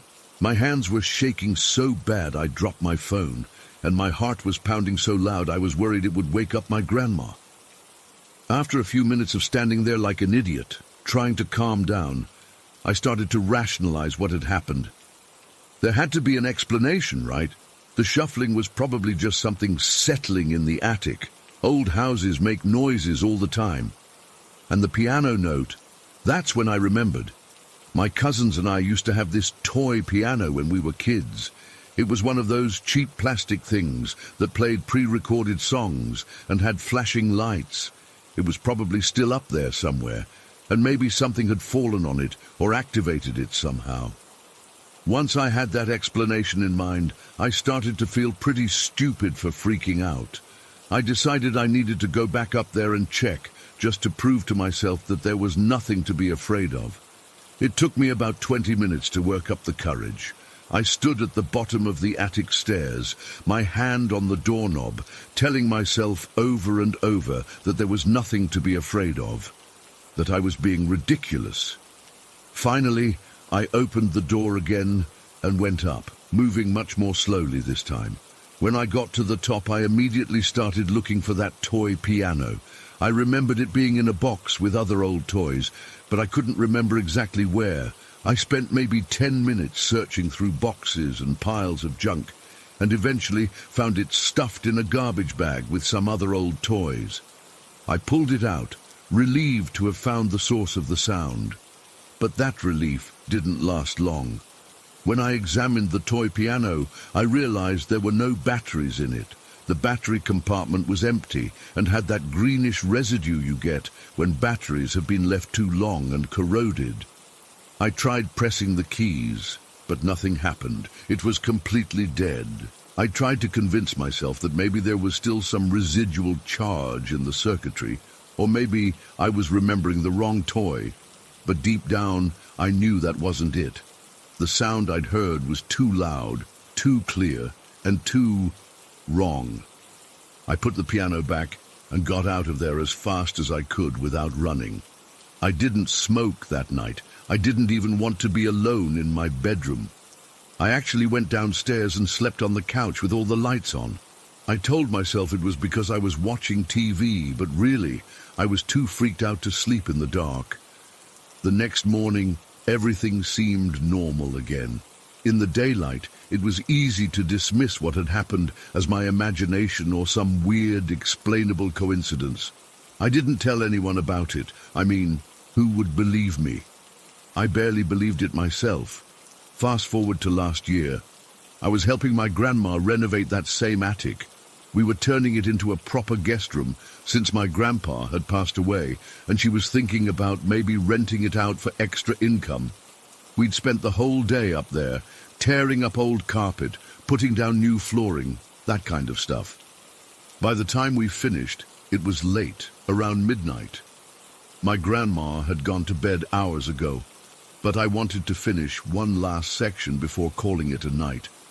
After I was done, I decided to have a quick cigarette before heading to bed. The attic was different now. We'd cleaned it out, put in proper lighting, painted the walls, the works. It didn't look anything like the creepy, cluttered space from 5 years ago. So, I wasn't expecting to feel any kind of uneasiness when I sat down on the new floor we'd just installed and lit up, but almost immediately that feeling came back. That same pressure in my chest, the same feeling of being watched. It wasn't as intense as before, but it was definitely there. I tried to ignore it, telling myself it was just my memory playing tricks on me. I was halfway through my cigarette when I started feeling really annoyed with myself for being scared. I mean, I'm a grown man, sitting in a well-lit room that I had just spent all day working in with no problems. Why was I suddenly feeling spooked? So I actually said something out loud. I said, if there's something here, just do something already. Otherwise, leave me alone so I can enjoy my cigarette. I swear to God, the second those words left my mouth, it happened. About 5 feet away from me was a burlap sack filled with fireplace sticks we'd moved out of the way earlier. As I watched, this sack dragged across the floor, not rolled, not fell, but dragged, about 2 feet from where it had been sitting. I felt like all the blood drained from my body. The sack was too light to make that kind of dragging sound on its own, like a heavy fabric being pulled across hardwood, and there was absolutely nothing that could have caused it to move. No drafts, we'd sealed all the windows, no slope in the floor, we'd just leveled it that day, nothing. It moved in a perfectly straight line and then stopped. I sat there, cigarette burning between my fingers, completely unable to move. I don't know how long I stayed like that, maybe a minute, maybe 5. Finally, I managed to say something else. I said, I'm not scared of you. This is my family's house, and you don't get to freak me out. The moment I said that, the sack moved again, just a tiny bit, like an inch or so. Just enough to let me know that whatever was happening, it was responding to me. I'd like to say I stood my ground and wasn't afraid, but that would be a lie. I was terrified. But I also felt like if I ran away again, I'd be giving in to it, whatever it was. So I forced myself to finish my cigarette, the whole time watching that sack and making sure nothing else moved. My hands were shaking so bad I almost burned myself twice. When I was done, I stood up as calmly as I could manage, said good night to the empty room. I don't know why I did that, and walked to the stairs. It took everything I had not to run. I didn't turn my back on the room until I reached the stairs, and I swear I could feel something watching me the whole way. I closed the attic door behind me and went straight to my bedroom. I didn't sleep at all that night. I kept going over what had happened, trying to find some logical explanation. Maybe the sack was on something that rolled. Maybe there was a rat or something under it. But I knew there wasn't. I had moved that sack myself earlier in the day. There was nothing under it, and it was too light to make that dragging sound on its own. The next morning, I went back up to check. The sack was exactly where it had moved to the night before. I picked it up, looked under it, checked the floor. Nothing unusual. I even tried to recreate the dragging sound by moving the sack myself, but it was too light. It barely made any noise at all when I dragged it across the floor. I've been back to my grandma's house many times since then, and I've used that attic bedroom without any more incidents. But I never stay up there alone past midnight, and I definitely don't challenge whatever might be sharing that space anymore. I used to be the biggest skeptic when it came to supernatural stuff. I always thought people who claimed to have experienced something paranormal were either lying or just misinterpreting normal things. But after what happened to me in that attic, I don't know what to believe anymore. There's no logical explanation for what I experienced. Trust me, I've spent countless hours trying to come up with one. Whatever was in that attic, whatever played that piano note and moved that sack, it was responding to me. It knew I was there. It wanted me to know it was there too. And that's the part that still keeps me up at night sometimes. Eddie, story 14. I've been living with this for too long now. I need to get it out, even if no one believes me. I've tried telling a few friends, but they just look at me like I'm losing it. Maybe I am, but I know what I experience, what I'm still experiencing, and I need someone to hear me out. We moved into our ranch-style home in Pineville about 7 years ago. It's nothing fancy, 3 bedrooms, 2 baths, decent yard for Ben, my son, to play in. The previous owner was a widow named Margaret, who'd lived here for almost 30 years. Her husband died in a car accident back in the 90s, and she finally decided to downsize to a condo closer to her daughter. The first couple years were totally normal. We painted, replaced some flooring, made it ours.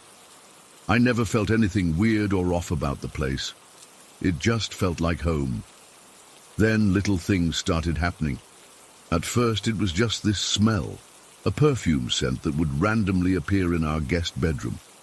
Not overpowering, just noticeable. Sort of flowery and old-fashioned. I checked for spills, air fresheners, anything that might explain it. Nothing. I even asked my husband Mark if he could smell it, and he could. We just chalked it up to weird house stuff and didn't think much of it. Then my father-in-law got sick with cancer. The doctors gave him 6 months, but he deteriorated much faster than anyone expected. We converted that guest bedroom into a hospice room so he could spend his final weeks with family instead of in a facility. He passed away in that room 3 years ago. The perfume smell disappeared for a while after that. Last year, my mom got diagnosed with late-stage pancreatic cancer. By some awful coincidence, we ended up using that same room for her hospice care too. She was only with us for 3 weeks before she passed. The night after her funeral, the perfume smell came back stronger than ever. That's when other things started happening. I'd be doing dishes and catch movement out of the corner of my eye, like a dark shape passing by the kitchen doorway. At first I thought it was Mark or Ben, but when I'd check, no one would be there. This happened more and more frequently. One night I was up late folding laundry in the living room. It was around midnight, and Mark was working the night shift at the hospital. He's a nurse. Ben was asleep in his room. I glanced down the hallway and froze. There was a small, shadowy figure walking from one side of the hall to the other. It was about Ben's size, but it moved. Wrong. Too smooth, like it was gliding. I dropped the towel I was folding and ran to check on Ben. He was sound asleep in his bed, clutching his dinosaur toy. I told myself it was just my tired brain playing tricks on me. I'd been through a lot with both parents dying in our home within a year of each other. Stress does weird things to your perception, right? But then came the night that changed everything, the night I can't explain away. It was about 2 months ago. Mark was working another night shift. He'd been picking up extra hours because we were trying to save for a family vacation. Ben was 4 at the time, and I'd put him to bed around 8 p.m. I stayed up watching Netflix until about 11, then decided to head to bed myself. As I was turning off lights and locking up, I heard a faint knocking sound coming from somewhere in the house. It wasn't loud, more like someone tapping their fingernails against a surface. I checked all the windows, thinking maybe a tree branch was hitting the glass, but there was nothing. The sound seemed to move around. First it was coming from the kitchen, then the hallway, then Ben's room. I peeked in on Ben, half expecting to find him awake and playing, but he was sound asleep. The knocking stopped for a while, and I convinced myself it was just the house settling or the water pipes or something normal like that. I got into bed around midnight but couldn't fall asleep. I kept hearing these muffled voices, like a TV was on somewhere in the house. I got up twice to check, but everything was off. I even went outside to see if maybe it was coming from a neighbor's house, but our nearest neighbors are far enough away that their TV wouldn't carry to our bedroom. Around 1 a.m., I heard a loud bang from the back of the house. It sounded exactly like someone had slammed into our back door. My heart started racing immediately. We live on the outskirts of town, and while crime isn't high here, break-ins do happen. I grabbed my phone, ready to call 911, when I heard a voice, clear as day, coming from the back door. "Sarah, it's me. Let me in, please, love." It was Mark's voice. Not just kind of like Mark's voice. It was exactly his voice, using his special nickname for me that only he uses. He always calls me love in this specific, gentle way. My first thought was panic. Why was Mark home early? Had something happened at work? Was he hurt? I was about to rush to the door when something stopped me. A feeling so intense it was like someone physically grabbed me. Mark never uses the back door. Never. He always comes in through the garage and the kitchen. Always. Plus, the back door has a deadbolt that needs a key from the outside, and only Mark has that key. If it was really him, he would have just unlocked it himself. As I stood frozen in the hallway, I heard Ben's little feet hit the floor in his room. He came running out, eyes wide with excitement. "Daddy's home! Daddy's home!" he shouted, running toward the back door. I grabbed him just before he reached it. "No, Ben, stay here with Mommy." The voice came again. "Sarah, why won't you open the door? It's cold out here, love. Please, let me in." It was pleading now, a hint of frustration creeping in. Ben struggled against me, trying to get to the door. "But it's Daddy, I want Daddy," he cried, confused why I was stopping him. My hands were shaking so bad I could barely unlock my phone, but I managed to call Mark. Those few seconds waiting for him to answer were the longest of my life. "Hey, everything okay?" Mark's voice came through the phone, with the unmistakable hospital sounds in the background. Beeping machines, an intercom calling a doctor. "Where are you right now?" I whispered. "At work, in the break room." "What's wrong? You sound scared." The knocking at the back door got louder, more insistent. The voice called out again, "Sarah, who are you talking to? It's me. Just open the door." "Someone's at our back door," I whispered to Mark. "They sound exactly like you. They're calling me love, just like you do." There was a pause on the line. Then Mark's voice, dead serious. "I'm coming home right now. Call 911. Don't open that door for anyone." I hung up and called the police, trying to keep my voice steady as I explained the situation. They said they'd send someone right away. Ben was crying now, confused and upset. "Why can't Daddy come in? Why are you being mean to Daddy?" he kept asking. The knocking had stopped, but I could feel something was still out there, something watching, waiting. I took Ben to our bedroom at the front of the house, as far from the back door as possible. I locked the bedroom door and pulled Ben into bed with me, trying to distract him with a game on my phone while we waited. About 20 minutes later, I heard sirens approaching, then car doors slamming in our driveway. A few minutes after that, Mark called to say he was home and the police were there. Everything was safe. When I finally came out with Ben, 2 officers were standing in our living room with Mark. They'd checked the entire perimeter of the house, the backyard, and the surrounding area. There was no sign of anyone. No footprints in the soft ground by the back door. The deadbolt was still locked. None of our neighbors had seen or heard anything unusual. The police suggested it might have been kids playing a prank, maybe with a recording of Mark's voice, though they couldn't explain how they would have gotten that. They took a report and left. Mark stayed home the rest of the night. We put Ben back to bed, and I told Mark everything. The knocking, the voices, the shadowy figures I'd been seeing for months. I expected him to think I was overreacting or imagining things, but his face just got paler with each detail. "There's something else I need to tell you," he said when I finished. "I wasn't going to, because I thought you'd think I was crazy." About a month earlier, he'd been coming home late from work, around 2 a.m. As he pulled into our driveway, his headlights swept across the front window. He swore he saw me standing there, looking out at him. But when he got inside, I was sound asleep in bed and had been for hours. But that's not the worst part. 2 weeks before the incident at the back door, I had my own terrifying experience. I'd gone to the grocery store late, around 10 p.m., after Ben was asleep, and Mark could watch him. As I was loading bags into my car, I glanced at the back seat, and my heart nearly stopped. Ben was sitting there, staring at me with a blank expression. But it wasn't quite Ben. His eyes were too dark, his smile too wide, and I had just left Ben at home with Mark. I screamed and dropped the groceries. An older man in the parking lot rushed over, asking if I was okay.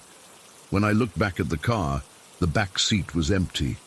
The man probably thought I was having some kind of breakdown. I drove home, shaking the whole way, convinced I was losing my mind. When I got there, Ben was sound asleep in his bed, exactly where he should be. I didn't tell Mark about this until after the back door incident. As I described what I'd seen, I could see him connecting the dots, the same ones I was connecting. Something was pretending to be us, using our faces, our voices, to try to get us to trust it. We've had the house blessed by our pastor. We've installed security cameras everywhere. We've researched the history of the land, looking for any tragedies or events that might explain what's happening. Nothing stands out except the death of the previous owner's husband, but that was a simple car accident miles from home. 2 nights ago, while Mark was home, we both heard Ben calling for me from his room. Mark went to check on him while I followed a few steps behind. When Mark opened Ben's door, our son was sound asleep. As Mark turned to tell me this, we heard my name being called again, from the opposite end of the house, in what sounded exactly like Ben's voice. We checked the security footage the next morning. Nothing showed up on the cameras. Nothing moved in our house that wasn't us. I don't know what this thing is that's pretending to be us. I don't know what it wants, but I know it's getting better at mimicking us, and it's getting more persistent. The perfume smell is constant in the guest room now. The knocking happens almost nightly. Sometimes I hear Mark call my name, only to find out he never did. Most terrifying of all, last week Ben asked why I was standing in his room watching him sleep when I was also in the kitchen. I wasn't in his room. I was never in his room. Whatever this is, I think it's learning from us, studying us. And I'm afraid of what happens when it gets good enough at pretending that one of us finally lets it in. Story 15. I've never been the type of person who believes in ghosts or any of that supernatural stuff. I'm pretty logical. I work in IT, I troubleshoot problems all day, and I like having explanations for things. But what happened to me about a month ago in my apartment, I still can't explain it, and it's messing with my head more than I care to admit. I live alone in an apartment complex called Ravenwood Gardens. It's nothing special, just a 3-story brick building with about 20 units, built sometime in the 80s. I've been here for almost 2 years, and it's always been quiet, normal, boring even. My unit is on the 2nd floor, facing the back parking lot and a small wooded area behind the building. That night started like any other Tuesday. I got home from work around 6:30, heated up some leftover pasta, and watched a couple episodes of a show I'd been binging. Nothing unusual happened, no weird feelings, no strange noises, nothing that would have tipped me off about what was coming. Around 11 p.m. I decided to call it a night. I had an early meeting the next day, so I went through my usual routine, brushed my teeth, washed my face, checked that my front door was locked, turned off most of the lights except for the bathroom one. I usually leave it on with the door cracked when I sleep. My bedroom is simple, queen bed against the wall, nightstand, dresser, TV mounted opposite the bed. Nothing fancy. The bathroom is right across the hall from my bedroom, maybe 10 feet away. I turned on my fan for some white noise, set my phone alarm, and got into bed. I was scrolling through my phone for a few minutes, feeling myself getting sleepy, when I decided to put it down on the nightstand and try to sleep. That's when it happened. I had literally just laid my head on the pillow, hadn't even closed my eyes yet, when I heard it. Clear as day, right next to my right ear. A woman's voice, barely above a whisper, but distinct enough that I heard every syllable. "I'm here." It wasn't muffled or distant. It was right there, like someone was leaning over me, their lips practically touching my ear. The voice was soft, but deliberate, like whoever said it wanted to make absolutely sure I heard them. I froze, my entire body just locked up. My first thought was that someone had broken in, but that made no sense. I'd checked the locks, and I live on the second floor. The windows were closed. There was no way anyone could have gotten in without me hearing them. For a second, I tried to convince myself I'd imagined it or that it was the fan making a weird noise, but I knew it wasn't. It was too clear, too specific. I was still lying there completely still, my heart pounding so hard I could feel it in my throat, when I heard footsteps. They weren't loud, but in the quiet of my apartment at night, they were unmistakable. Light footsteps, almost like someone trying not to make noise but still audible on my hardwood floors, walking from beside my bed toward my bedroom door. I couldn't move. I couldn't even turn my head to look. It was like my body had completely disconnected from my brain. All I could do was lie there staring at the ceiling, listening to those footsteps as they moved across my room. They stopped right outside my bedroom door, in the hallway. From where I was lying, I could see a sliver of the hallway through my partially open door. The bathroom light was still on across the hall, casting enough light into the hallway that I could make out shadows. 2 feet, just standing there. I could see the distinct shadow of 2 feet on the floor of the hallway, cast by the bathroom light. They weren't moving, just standing there, as if whoever or whatever they belonged to was trying to decide whether to come back in. At this point, I was barely breathing. My phone was on the nightstand next to me, but I couldn't bring myself to reach for it. I was terrified that any movement would somehow provoke whatever was standing outside my door. After what felt like forever, but was probably only a minute or two, I finally managed to snap out of my paralysis enough to reach for the remote control next to my phone. I turned on the TV, desperate for some noise, some light, anything to break the horrible silence and darkness. The sudden brightness and sound from the TV seemed to change something. The shadows of the feet disappeared from the hallway floor. I strained my ears, trying to hear if there were more footsteps, but I couldn't hear anything over the TV. I lowered the volume slightly, still scanning the doorway, when I heard something else. Something that made my blood run cold all over again. Breathing, coming from under my bed. It wasn't loud or dramatic. It was soft, rhythmic breathing, the kind you might not even notice during the day with normal background noise. But in that moment, with my senses heightened by fear, it was unmistakable. At first I thought it might be my own breathing I was hearing, so I held my breath. The breathing continued, steady, in and out, in and out. Someone or something was under my bed, less than 2 feet below where I was lying. I don't know how long I stayed like that. It must have been at least 2 hours, maybe longer. I was too terrified to move, too terrified to get up, too terrified to even reach for my phone to call for help. What would I even say? There's something breathing under my bed? They'd think I was crazy or drunk. The breathing never stopped. It never changed rhythm. Just that constant, soft in and out that seemed to be deliberately quiet. Like whatever was making it knew I could hear it and was taunting me. I kept the TV on, flipping through channels mindlessly, not really watching anything, just needing the noise and light. Every few minutes I'd mute it briefly, just to check, and every time the breathing was still there. Somewhere around 2 a.m., something in me snapped. I couldn't take it anymore. The fear had been so intense for so long that I almost became numb to it. I decided that whatever was going to happen was going to happen, and this not knowing was worse than anything else. I sat up in bed, my whole body shaking, and in one sudden movement I leaned over and looked under the bed. Nothing. Absolutely nothing was there, just some dust bunnies and a sock I'd lost a few weeks ago. I was so sure I'd see something, someone, that finding nothing almost didn't register. I checked again, grabbing my phone and using the flashlight to illuminate every inch under the bed. Nothing. Still not convinced, I got out of bed. My legs were so wobbly I almost fell, and checked my closet behind my curtains, anywhere someone could hide. Nothing. Then I worked up the courage to look in the hallway where I'd seen those feet standing. Again, nothing.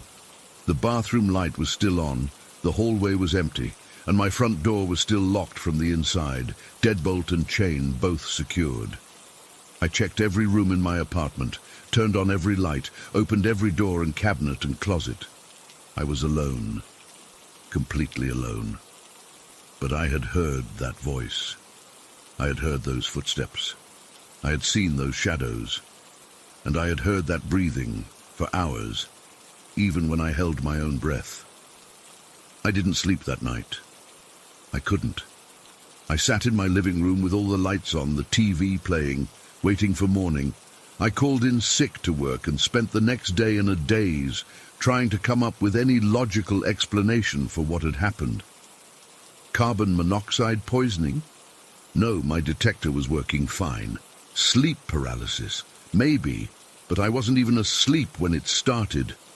A break-in? Impossible. My door and windows were secure, and there was no one in my apartment. It's been about a month now, and nothing like that has happened again. No whispers, no footsteps, no shadows, no breathing. My apartment has gone back to being completely normal, but I haven't. I sleep with the TV on now, and the lights, all of them. I've put a motion-activated camera in my bedroom and another one in the hallway. I check under my bed every night before I get in it, and sometimes in the middle of the night too. I've looked into the history of my building, trying to find out if anyone died here, if there were any tragedies or crimes. Nothing stands out. It's just a boring apartment building in a boring suburb. I've considered moving, but part of me is afraid that whatever this was might follow me, or worse, that people will think I'm crazy for breaking my lease over something I can't even explain or prove happened. The rational part of my brain keeps trying to find explanations. Maybe it was just a vivid hallucination brought on by stress or exhaustion. Maybe it was some kind of waking dream. Maybe my upstairs neighbor was watching a movie and the sound carried strangely through the vents. But then I remember how real it all felt. That whisper directly in my ear. I'm here. The distinct sound of footsteps crossing my room.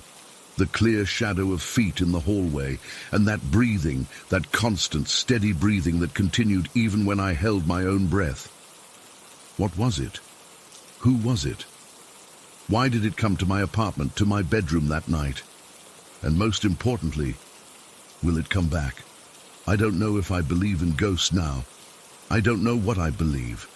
All I know is that something happened that night that I can't explain, and it has fundamentally changed how I feel about being alone in my apartment after dark. Every noise makes me jump. Every shadow makes my heart race. And sometimes, when I'm lying in bed at night, even with the TV on and the lights blazing, I find myself holding my breath, listening, just to make sure I'm really alone. Story 16. I never believed in the supernatural until last year. Now I can't stop thinking about it. What happened that night changed everything I thought I knew about reality, and I'm still trying to make sense of it all. It started innocently enough. Marcus got a Ouija board for his birthday from his older cousin, who thought it would be funny. We were just 3 bored 16-year-olds in Riverdale looking for something to do on weekends. Our town isn't exactly exciting. There's the mall, the movie theater, and that's about it. So when Marcus suggested we try out the board one Friday night in his basement, Ethan and I thought, why not? The first few sessions were pretty tame. We'd ask stupid questions like who had crushes on us at school, or what our futures would be like. The planchette would move to spell out answers, and we'd accuse each other of pushing it. It was just a game. But after the 3rd or 4th time, things started feeling different. The planchette moved more deliberately, and the answers got weirder. It would spell out things none of us would think to say. When we asked who we were talking to, it spelled out visitor and then watcher. We thought it was creepy, but honestly, it just made the game more exciting. Then came the night when everything changed. We were in Marcus's basement as usual, lights dimmed, just the three of us with our fingers on the planchette. We asked who was communicating with us, and it spelled out Zozo. "Who's Zozo?" I asked. The planchette flew across the board so fast our fingers could barely keep up, spelling, "Always here, always watching." Marcus laughed nervously. "Come on, which one of you's pushing it?" Neither Ethan nor I were. I could feel the planchette pulling under my fingers like it had its own energy. We kept asking questions, and the answers got darker. It knew things about us it shouldn't have known, like the time I stole money from my mum's purse in 5th grade, something I'd never told anyone. When Ethan asked if it was a good spirit, it spelled never good. After that night, I started having trouble sleeping. I'd wake up at 3:17 a.m. every night for no reason, heart pounding. I'd feel like someone was watching me from the corner of my room. My mom noticed the dark circles under my eyes and kept asking what was wrong, but how could I tell her? Marcus and I wanted to stop, but Ethan was hooked. He started researching Ouija boards online, learning about proper techniques and different spirits. He told us Zozo was actually a well-known entity that people had encountered on Ouija boards for decades, but he also found other names, Pazuzu, Abaddon, Belial, names that made my skin crawl when he said them. "They're all the same entity," Ethan explained, eyes wide with excitement. "It just uses different names to trick people." My parents eventually found out what we were doing. Not the details, just that we were messing with a Ouija board. My dad, who never talks about religion or anything spiritual, sat me down with a seriousness I'd never seen before. "Jackson, this isn't a toy," he said. "You're opening doors you don't know how to close." Something in his expression scared me more than anything the board had done. I promised I wouldn't use it anymore, and I meant it. I told Marcus and Ethan I was out, and Marcus seemed relieved, but Ethan just shrugged. "Your loss," he said. "I'm still using it. I've been doing sessions alone, and it's more intense. The spirit recognizes me now. That should have been the end of it for me, but it wasn't. About 3 weeks later, Tyler Jenkins, this kid from our school who's known for throwing parties when his parents are away, invited a bunch of us over. His house backs up to the woods, and he has this fire pit area where everyone hangs out. It was a cool October night, unseasonably warm. About 10 of us guys were sitting around the fire, drinking beers Tyler had stolen from his dad's fridge, talking about nothing important. Then Marcus and Ethan showed up late, and Ethan had his backpack with him. "Check what we brought," Marcus said, and I immediately felt my stomach drop when Ethan pulled out the Ouija board. "No way," I said, but everyone else thought it was a great idea. They were all buzzed and looking for entertainment. "Don't be such a pussy, Jackson," Tyler laughed, already setting up a table near the fire. I stood back while they gathered around. There were too many of them to all touch the planchette, so Ethan, Marcus, Tyler, and 2 other guys, Brian and Chris, put their fingers on it. The rest watched. "Is anyone there?" Ethan asked, his voice taking on that weird formal tone he always used with the board. The planchette moved to yes. "Who are we speaking with?" Marcus asked. The planchette slowly spelled out Z-O-Z-O. I felt my blood run cold. Ethan glanced at me with this knowing look, like he'd expected this. "It's the same one," he said to me. "It follows us." "What are you talking about?" Tyler asked. "We've talked to this one before," Marcus explained. "It's not friendly." Tyler, who'd had more beers than anyone, just laughed. "What? Are you scared of a piece of cardboard?" The questions continued, and the answers got increasingly disturbing. The planchette moved to spell out threats against everyone present. When they asked what it wanted, it spelled S-O-U-L-S. I noticed Ethan wasn't laughing or even looking surprised. He seemed almost comfortable with the darkness of the responses, like he'd been expecting them. His eyes had this glazed, fascinated look that freaked me out. "Ask if it knows me," I said suddenly, not even sure why I wanted to know. Ethan asked, and the planchette immediately moved to yes. What's his name? Marcus asked. The board spelled out my full name, JACKSONMICHAELCARTER. A few of the guys looked at me, clearly spooked. Only my family knew my middle name. This is bullshit, Tyler said, but his voice had lost some of its confidence. Ethan's moving it. I'm not, Ethan said calmly. Ask it something only you would know. Tyler thought for a moment. What's my biggest fear? The planchette moved. DROWNING. Tyler's face went white. When he was 8, he'd fallen through ice on a pond and nearly drowned. He'd told me once he still had nightmares about it. Fuck this, Tyler said, standing up. How did you know that? It's not us, Ethan insisted. It's Zozo, or Abaddon, or Pazuzu. They're all the same entity. You're freaking me out, Brian said, taking his fingers off the planchette. But Ethan wasn't done. Ask it what it thinks of Tyler, he suggested to Marcus, a strange gleam in his eye. Marcus hesitated, then asked. The board spelled DISRESPECTFULWILLPAY. Tyler, full of liquid courage, leaned over the table. Oh yeah? What are you gonna do, board ghost? I'm not afraid of you. The planchette moved so fast it nearly flew off the board. ACCIDENT.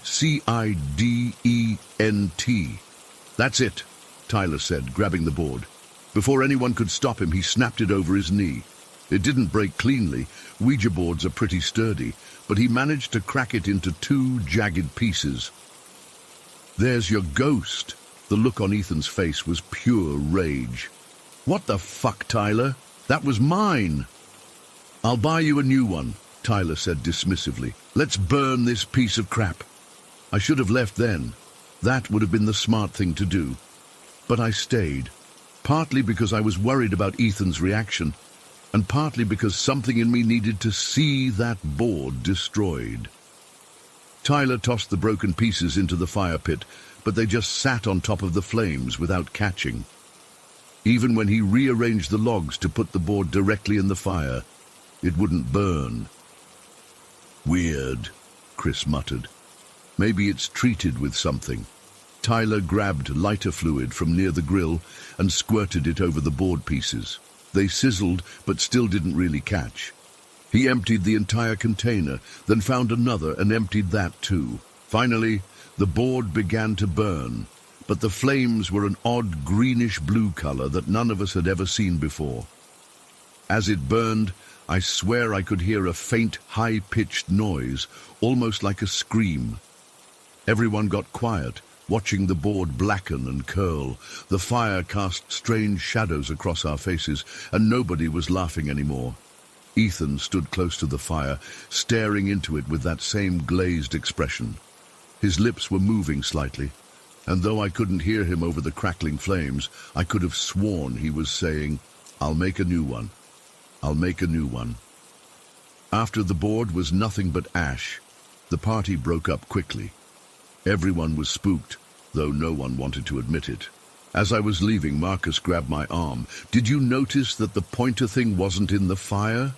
Ethan pocketed it. I didn't know what to say to that. I just wanted to go home.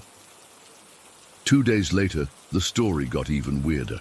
I was sitting at lunch when Kevin Zhao, a guy I knew from math class, sat down next to me.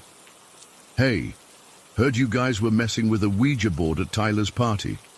I nodded cautiously. "That's crazy," he said, "because me and some friends were using one the same night across town." I felt a chill run through me. And it was going normal until this spirit told us there was another group using a board that night. It said it was talking to you guys too, and that someone in your group had made it angry. It spelled out Tyler's name. I put down my sandwich, no longer hungry. "How would it know that?" Kevin shrugged. "No idea, but it freaked us out enough that we stopped. I didn't tell him about Tyler breaking the board. 3 days after that, it happened. Tyler was driving home from a baseball game with 2 other guys from the team. According to what we heard, a deer jumped out and Tyler swerved to avoid it. The pickup rolled 3 times. Tyler wasn't wearing his seatbelt and was thrown from the vehicle. He didn't die, but he broke both legs, his collarbone, and had a serious concussion. The doctor said it was a miracle he survived being ejected from the truck. When I visited him in the hospital, he was groggy from pain meds, but he gripped my arm with surprising strength. "It wasn't a deer," he whispered. "There was nothing there. I just lost control. But right before it happened, I swear I saw the planchette from that board on my dashboard, just for a second. Then it was gone." I didn't know what to say. I just sat with him until he fell asleep. I haven't touched a Ouija board since. Marcus hasn't either. But Ethan, he made a new one just like he said he would. Hand-carved it himself. He's different now. Quieter, more intense. He keeps to himself mostly, but sometimes I catch him staring at me in class with this knowing look that makes my skin crawl. I can't prove any of this was supernatural. Maybe it was all coincidence. Maybe Tyler crashed because he was a reckless driver. Maybe Kevin was messing with me. Maybe Ethan was manipulating the board all along. But I still wake up at 3:17 a.m. sometimes, heart racing, feeling like I'm being watched. And on my bedside table, where nothing should be, I occasionally find small wood shavings, like someone's been carving something nearby. I don't know if Zozo or whatever it was is real, but something happened that night that I can't explain. Something was invited in, and I don't think it ever left. Story 17. I'm still not sure if I should even be sharing this, but it's been eating at me for years now. I was 17 when it happened, just a normal teenager with normal teenage problems. This was back in Croatia, where I grew up in a modest 2-story house with my parents and younger brother Marco. My parents were pretty strict about certain things. One of those things was smoking. Yeah, I know it's bad for you, but when you're 17 and all your friends smoke, you don't exactly think about lung cancer or whatever. You just want to fit in. So I started smoking behind my parents' backs when I was 16, and I got pretty good at hiding it. Our house had this small pantry on the first floor, barely big enough for one person to stand in comfortably, but it had a window that opened easily and faced the backyard where no one could see me, which made it perfect for midnight smoke breaks. I'd wait until everyone was asleep, usually somewhere between midnight and 3 a.m., sneak downstairs with my phone flashlight and have a quick cigarette before going back to bed. I did this maybe 2 or 3 times a week for months without getting caught. Everything was fine until that night in November. It was unusually cold, and I remember being irritated because I had to put on an extra sweater just to go downstairs for my smoke. It was around 1:30 a.m., and the house was completely silent. I'd checked that my parents and Marco were asleep. I could hear my dad snoring from their bedroom, and Marco had fallen asleep with his headphones on while playing League of Legends again. I tiptoed down the stairs, careful to avoid the 3rd step that always creaked. The house was dark, except for the dim nightlight we kept in the hallway. As I approached the pantry door at the end of the hallway, something felt off. I can't really explain it better than that. It was like walking into an invisible wall of dread. I stopped about 2 meters from the door.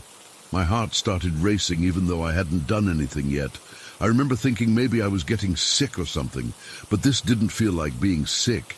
It felt like my entire body was screaming at me not to go near that door. I stood there for what felt like forever, just staring at the pantry door. It looked completely normal, just a plain wooden door we'd had since I was a kid. But something about it felt wrong, really wrong. Eventually, I convinced myself I was being stupid. I needed that cigarette after a stressful day at school, and besides, I'd been using that pantry for months without any problems. So I forced myself to move forward, one reluctant step at a time. Each step felt heavier than the last, like wading through invisible mud. My hand was actually shaking when I reached for the doorknob. The doorknob felt ice cold, so cold it almost burned. I nearly pulled away, but my stubbornness kicked in. I twisted it and pushed the door open, half expecting... I don't know what. But the pantry looked completely normal. Just shelves of canned food, some cleaning supplies, and the small window that was my escape hatch. I stepped inside and closed the door behind me, feeling slightly stupid for being so freaked out over nothing. The pantry was tiny, about 1 meter wide and maybe 2 meters deep. Just enough room for me to stand by the window. I took out my cigarettes and lighter from my pocket, opened the window and lit up. The cold air from outside actually felt good, helping me calm down. I scrolled through Instagram on my phone while smoking, trying to relax. I was maybe halfway through my cigarette when I heard it, a soft but distinct knock on the pantry door. Knock, knock. My blood ran cold. It had to be my mom. She must have heard me sneaking downstairs. I quickly put out my cigarette on the window ledge and stuffed it into the empty pack. I tried to wave the smoke out the window, but I knew the smell would give me away. "It's me," I called out softly, hoping to sound casual while my mind raced for an excuse. Maybe I could say I was getting a midnight snack, or that I couldn't sleep and came down for some water. But there was no response. No turning of the doorknob, no angry mom voice asking what I was doing, just silence. I stood there perfectly still, waiting. And then, about 30 seconds later, 3 more knocks, much louder this time. Knock, knock, knock. That's when I got angry. If my mom knew I was in there, why was she playing games? Why not just open the door and bust me? I stomped over to the door and yanked it open, ready to face whatever punishment was coming. But there was no one there. The hallway was completely empty. I stuck my head out and looked both ways. Nothing. Just the empty hallway with the nightlight casting weird shadows on the walls. I felt the goosebumps rise on my arms and the back of my neck.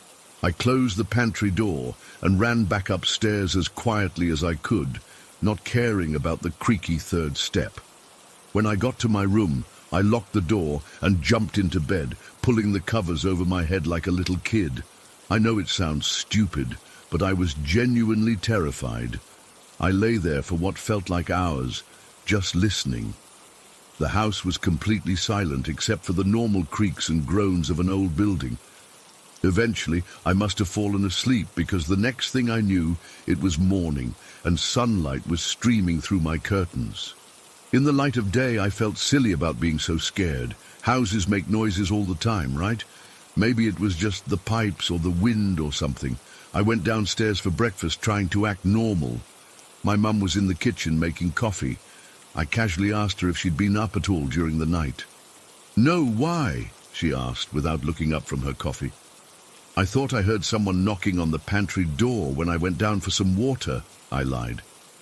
She looked at me with sleepy, confused eyes. "What are you talking about?" "I slept through the night. Your father had to wake me up this morning." I let it drop, not wanting to seem weird or make her suspicious about why I was really in the pantry.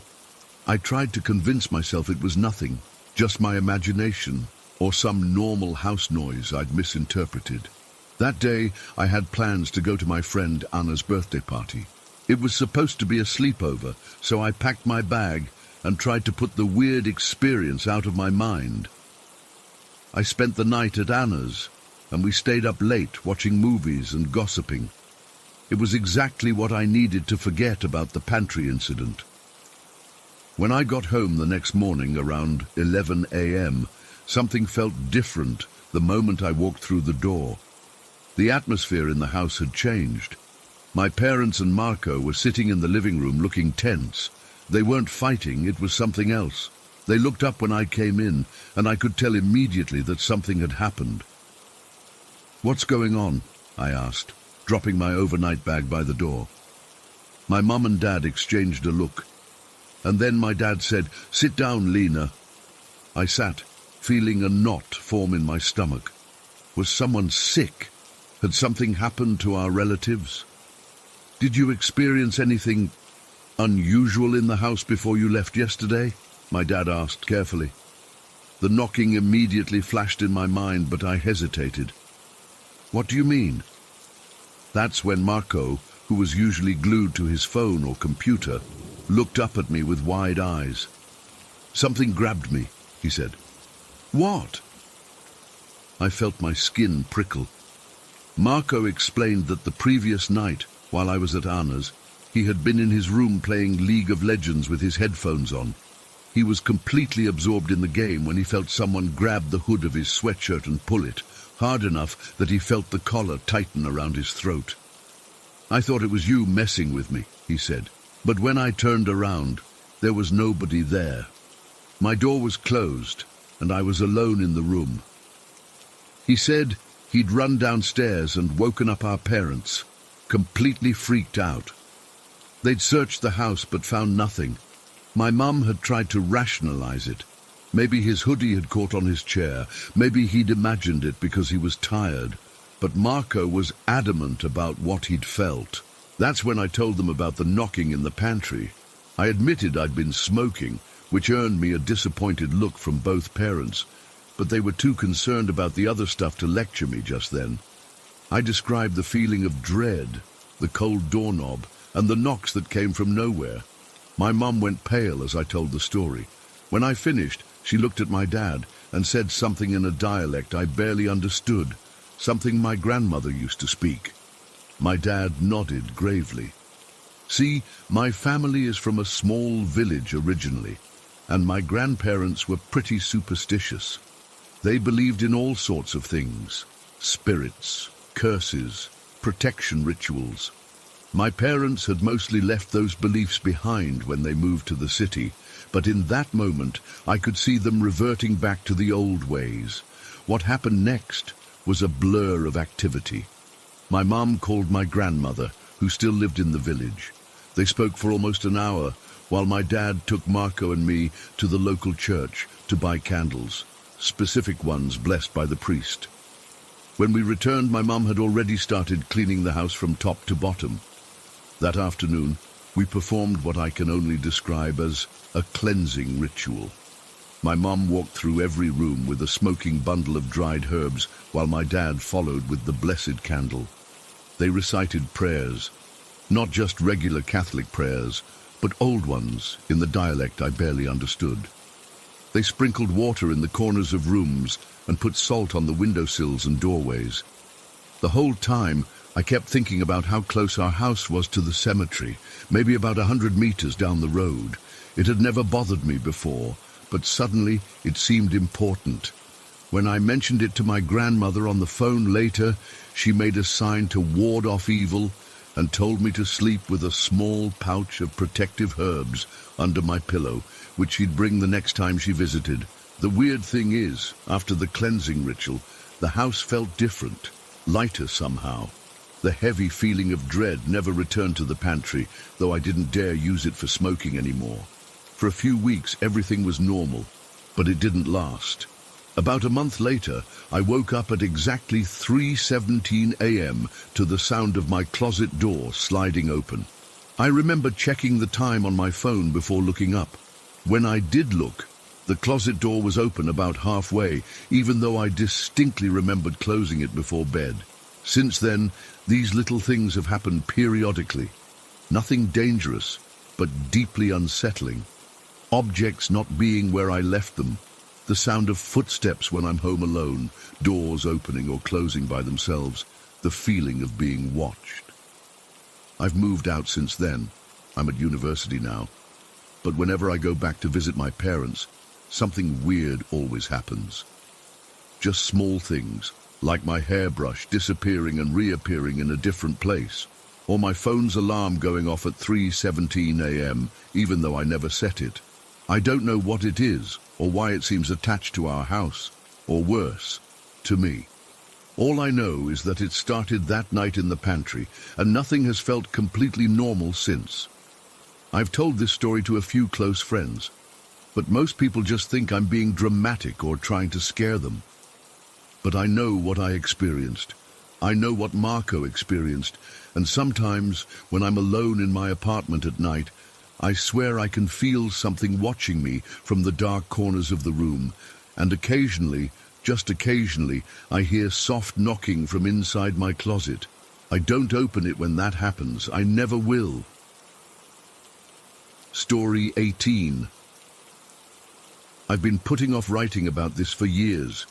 Something happened to me back in 2011 during a trip to the Philippines that I still can't explain. I'm not usually the type to believe in supernatural stuff, but this experience changed everything for me. Even now, over a decade later, I still get goosebumps thinking about it. It was July 2011, and I was visiting family in the Philippines. I hadn't been back since I was a kid, so I was excited to reconnect with my extended family, especially my cousins who I'd mostly only talked to through Facebook and occasional Skype calls. My parents couldn't make the trip because of work, so it was just me traveling solo at 22. After spending a week in Manila with my aunt and uncle, I headed to Quezon City to meet up with my cousins. We had plans to do some sightseeing and catch up. My cousin Daniel picked me up, and we met up with two more cousins, Rose and Jamie. The plan was to stay at this townhouse belonging to Rose's co-worker, a Filipino woman named Maria, who was married to a Japanese guy named Takashi. They had a little girl who was maybe 4 or 5 years old. I remember thinking it was really nice of them to let us crash there, especially since they barely knew me. The townhouse was in this gated community that looked pretty upscale. It was a 3-story building with this open entrance area secured only by a metal gate. You know, the type where you can see straight into the house from the street if the main door is open. It wasn't like American homes with a solid front door. The first floor had the living room, kitchen and dining area. The second floor had 2 guest bedrooms where we were going to stay, and the family lived on the 3rd floor. We arrived in the afternoon, and Maria and Takashi were super welcoming. Their daughter was shy but kept peeking at us from behind her mum's legs. We dropped our stuff in the guest rooms. I was sharing with Daniel, while Rose and Jamie took the other room, and then headed out to explore the area and grab dinner. When we got back to the townhouse around 10 p.m., everyone was tired. We hung out in the living room for a bit, chatting with Maria and Takashi. I remember Takashi was kind of quiet, but friendly. He'd been living in the Philippines for about 8 years, but still had a pretty thick Japanese accent. Their daughter had already gone to bed. Around 11:30, we all decided to call it a night. The 2nd floor had a small hallway with the 2 guest bedrooms and a bathroom. There was also this door at the end of the hallway that led to the stairs going up to the 3rd floor. It was a solid wooden door that stayed closed to give both floors privacy. I fell asleep pretty quickly despite being in an unfamiliar place. The next thing I knew, someone was shaking me awake. I opened my eyes to see Rose leaning over me with this panicked look on her face. The digital clock on the nightstand showed 3:17 a.m. "Mark, wake up," she whispered urgently. "Do you hear that?" I sat up, groggy and confused. Daniel was still sound asleep in the other bed. I was about to ask Rose what she was talking about when I heard it, knocking. Not just any knocking, but a very specific pattern. Knock, knock, knock, knock. Pause for a couple seconds. Knock, knock, knock, knock. Pause. Knock, knock, knock, knock. Pause. Knock, knock, knock, knock. Then silence for about a minute or two. Then the whole pattern would repeat again, exactly the same way. 4 knocks, pause, 4 knocks, pause, 4 knocks, pause, 4 knocks. Then the longer silence before it started again. "What is that?" I whispered to Rose. "How long has it been going on?" "Like 20 minutes, she said, her voice shaking. "I thought it would stop, but it just keeps going. The exact same pattern every time." We sat there in the dark, listening to another complete cycle of the knocking. It was so precise, so mechanical. Like a human was programmed to knock that way exactly the same every time. The knocks weren't super loud, but they were distinct, purposeful. Each knock sounded identical to the one before it. Same volume, same duration, same everything. "Where's it coming from?" I asked, getting out of bed. Rose pointed toward our bedroom door. "The hallway. I think it's coming from the staircase door." That's when I felt the first real surge of fear. The staircase door was at the end of the hallway, and there was no way someone could be standing there knocking. The family was upstairs, and we were the only ones on the second floor. If someone had come in from outside, they would have had to pass our rooms to get to that door. I crept to our bedroom door and carefully opened it a crack. The hallway was dark, except for a small nightlight plugged into the wall socket. The knocking was definitely coming from the staircase door, just as Rose had said. It was so regular, so mechanized. 4 knocks, pause, 4 knocks, pause, 4 knocks, pause, 4 knocks. Then silence before it all started again. "Should we check it out?" Rose whispered, now standing right behind me. The thought of walking down that hallway to the source of the knocking made my stomach tighten. "Let's wake up Jamie first," I suggested, partly because I thought we should all be aware of what was happening, but mostly because I didn't want to face whatever this was with just the two of us. We crept across the hallway to the other bedroom. Jamie was curled up under her blanket, fast asleep. Rose shook her gently. "Jamie, wake up. There's something weird happening." Jamie grumbled and rolled over. "What? What time is it?" "Listen," I said. "Do you hear that knocking?" Jamie sat up and rubbed her eyes. We all went quiet, waiting for the next cycle of knocks to begin. Sure enough, it started again. 4 knocks, pause, 4 knocks, pause, 4 knocks, pause, 4 knocks. Except Jamie's expression didn't change. She just looked confused and irritated at being woken up. "Hear what?" she asked. "What knocking?" Rose and I exchanged glances. "That," Rose said, "the knocking at the staircase door. It's been going on for almost half an hour now." Jamie shook her head. "I don't hear anything. Are you guys messing with me?" As if on cue, the knocking pattern started again. Rose and I both reacted, our heads turning toward the sound, but Jamie just stared at us like we were crazy. "There it is again," I said. "You seriously don't hear that?" "I don't hear anything," Jamie insisted. "Maybe it's the pipes or something, and you guys are just being weird about it." "Let's wake up Daniel," Rose suggested. "Maybe he can hear it too." We went back to my room and woke Daniel, but the same thing happened. He couldn't hear the knocking at all, even though to Rose and me it was as clear as day, and it just kept going, that same pattern over and over. By this point I was seriously freaked out. Why could only Rose and I hear it? The knocking was so distinct, so deliberate. It couldn't be the pipes or the wind or any normal house noise. And the pattern never varied, never. 4 knocks, pause, 4 knocks, pause, 4 knocks, pause, 4 knocks, minute or two of silence, repeat. We all ended up sitting in the hallway, with Jamie and Daniel looking increasingly concerned about our mental states. They couldn't hear a thing, but Rose and I would flinch in unison every time the knocking started again. "Should we wake up the family?" Daniel suggested, after about 20 minutes of this. I shook my head. "It's almost 4 a.m. We can't just go upstairs and wake them because of some knocking that only 2 of us can hear." "But what if someone's trying to break in?" Rose asked. "Then Jamie and Daniel would hear it too," I pointed out. "And besides, we're in a gated community. Who would be trying to break in by knocking repeatedly on an interior door?" We sat there for another half hour, with Rose and I getting more unnerved while Jamie and Daniel grew more skeptical. The knocking never changed or stopped. It just kept going with that same mechanical precision. Eventually, we decided to try to go back to sleep, though I don't think Rose or I managed more than a light doze. Every time I was about to drift off, the knocking would start again, and my eyes would snap open. I kept thinking about who or what could be making that sound, and why only Rose and I could hear it. When morning finally came, I felt exhausted and on edge. The knocking had continued until around 5:30 a.m., and then just stopped. Not gradually. It didn't fade away or slow down. It just completed one full cycle and then never started another one. We headed downstairs for breakfast. finding Maria in the kitchen making pancakes, while Takashi sat at the table with their daughter, helping her draw something.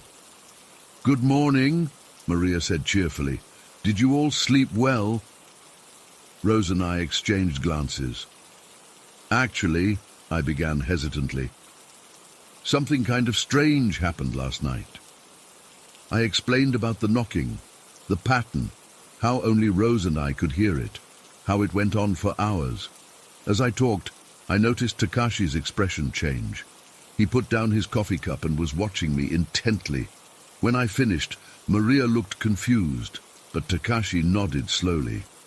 "4 knocks," he said. 4 sets of 4 knocks, and then silence before it starts again. Rose and I both nodded, surprised by his specific understanding. "And only you two could hear it?" he asked. "Yeah," I said. "Jamie and Daniel thought we were making it up." Takashi glanced at his wife and daughter, then back at us. "In Japan, we have spirits. We call them mononoke or yurei. They sometimes make themselves known this way." The casual way he said it sent a chill down my spine. "You think it was a ghost?" Rose asked, her voice barely above a whisper. "Perhaps," Takashi said, "or something similar. But what concerns me is the number 4. "What about it?" I asked. "In Japanese, the word for 4 is shi. And this same word also means death. 4 is very, inauspicious, bad luck. Many buildings in Japan do not have a 4th floor labeled as 4, like your 13 in America." He took a sip of his coffee, looking thoughtful. 4 sets of 4 knocks. That is very significant."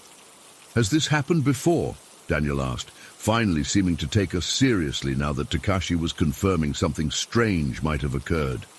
Takashi shook his head. "Not the knocking, but sometimes small things.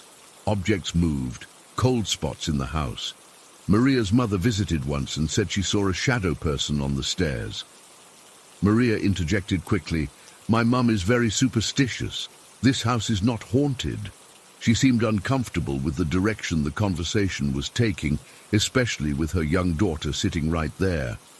"Not haunted," Takashi agreed diplomatically, "but perhaps sometimes visited." "But why could only Mark and Rose hear it?" Jamie asked. Takashi shrugged. "Some people are more sensitive. They can perceive things others cannot." The conversation moved on to other topics after that, but I couldn't stop thinking about what Takashi had said, about the number 4 meaning death, about some people being more sensitive than others. We stayed one more night at the townhouse, but nothing happened. No knocking, no strange occurrences of any kind.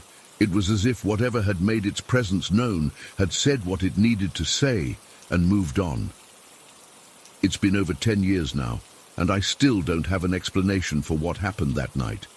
I've tried to rationalize it. Maybe it was some weird auditory hallucination that both Rose and I experienced, or maybe there was some sound that only we could hear because of the specific frequency. But deep down, I know that's not it. Whatever was knocking on that staircase door was trying to communicate something. The precision, the pattern, the fact that only certain people could hear it. It all feels too deliberate to be random. Rose and I have talked about it a few times over the years. She's still as freaked out by it as I am. We've both had our share of strange experiences since then. Nothing as dramatic, but moments where we've sensed things others couldn't. Like that night somehow attuned us to something most people can't perceive. I don't know what was knocking on that door in the Philippines. I don't know what it wanted or why it chose Rose and me to hear it. But sometimes, when I'm alone at night and my house is completely silent, I find myself listening for that pattern again. 4 knocks, pause, 4 knocks, pause, 4 knocks, pause, 4 knocks, and I'm terrified that someday I might hear it again. Story 19. I never believed I'd be that person posting about paranormal stuff, but here I am. I need to get this off my chest, because I haven't slept properly in weeks. and I'm starting to question my sanity. This happened about a month ago, and I still get chills thinking about it. First, some background. I live in a small town about 20 minutes outside of Salem, Massachusetts. Yeah, that Salem, the witch trial place. I've always been sensitive to energies. Call me an empath or whatever you want, but I pick up on vibes that others don't seem to notice. My boyfriend Ryan thinks it's woo-woo stuff, but he's respectful about it, even if he doesn't fully believe. For my birthday last year, my best friend Megan gave me this beautiful mechanical music box. It plays Once Upon a December from Anastasia, a movie we've both been obsessed with since we were kids. It's this ornate wooden thing with little ballerinas that spin when you open it. You have to twist this tiny brass knob on the bottom twice to get it going. I absolutely loved it and kept it on my bedside table. I played with it constantly the first couple weeks, but then, like most gifts, it just became part of the decor. It sat untouched on my shelf for about a month before what happened. About 3 weeks before the incident, I started feeling weird in my bedroom, not all the time, just sometimes when I was trying to fall asleep. It's hard to explain, but it was like someone was watching me. Specifically, I felt this presence on my side of the bed between me and the wall. I'd lie there, facing Ryan, unable to turn around because I was terrified of what I might see. The feeling got worse over time. I'd wake up in the middle of the night with this overwhelming sense of dread. I started avoiding getting up to use the bathroom after dark because I didn't want to put my feet on the floor on my side of the bed. One night, it got so bad that I asked Ryan if we could switch sides. He thought I was being ridiculous, but agreed. Here's where it gets weirder. After we switched, Ryan started having these episodes of sleep paralysis. He'd never experienced anything like that before. One morning, he told me he'd dreamed someone was standing behind me, just watching. He couldn't move or speak to warn me. That freaked me out, but I tried to rationalize it. Maybe he was picking up on my anxiety. Then came that night. I remember every detail because I haven't been able to stop replaying it in my mind. It was a Tuesday night, nothing special about it. We went to bed around 11 p.m. as usual. Ryan fell asleep almost immediately, but I was scrolling through social media for a while. I eventually drifted off around midnight. At exactly 4 a.m., I know because I checked my phone immediately after, I was jolted awake by music. In the pitch-dark bedroom, the delicate melody of Once Upon a December was playing. It took me a few seconds to realize what was happening. The music box, the fucking music box, was playing by itself. I froze. My mind was racing, trying to come up with some logical explanation. Maybe I'd bumped it earlier and it was delayed somehow? No, that's not how mechanical music boxes work. They don't just start up on their own, especially not after sitting untouched for weeks. I nudged Ryan awake, probably harder than necessary. He groaned and asked what was wrong, but then he heard it too. The tinkling melody cutting through the silence of our bedroom. "What the hell?" he whispered. "Are you playing that?" I shook my head, unable to speak. My throat felt like it was closing up from fear. Ryan reached over and turned on the bedside lamp. The soft yellow light illuminated our room, catching the dust particles floating in the air. The music box was exactly where it had been for the past month, on the shelf above my nightstand. And it was playing. The little ballerinas were spinning slowly. Ryan looked at me, and I could see real fear in his eyes for the first time ever. He wasn't a believer in anything supernatural, but there was no denying what was happening. "Maybe it's just malfunctioning," he suggested, but his voice wavered. I shook my head again. "That's not possible. You have to manually twist the knob to make it play. Twice. It can't just start on its own." The melody continued, the cheerful notes now sounding sinister in the stillness of the early morning. I finally gathered enough courage to get out of bed. My legs were shaking so badly I could barely stand.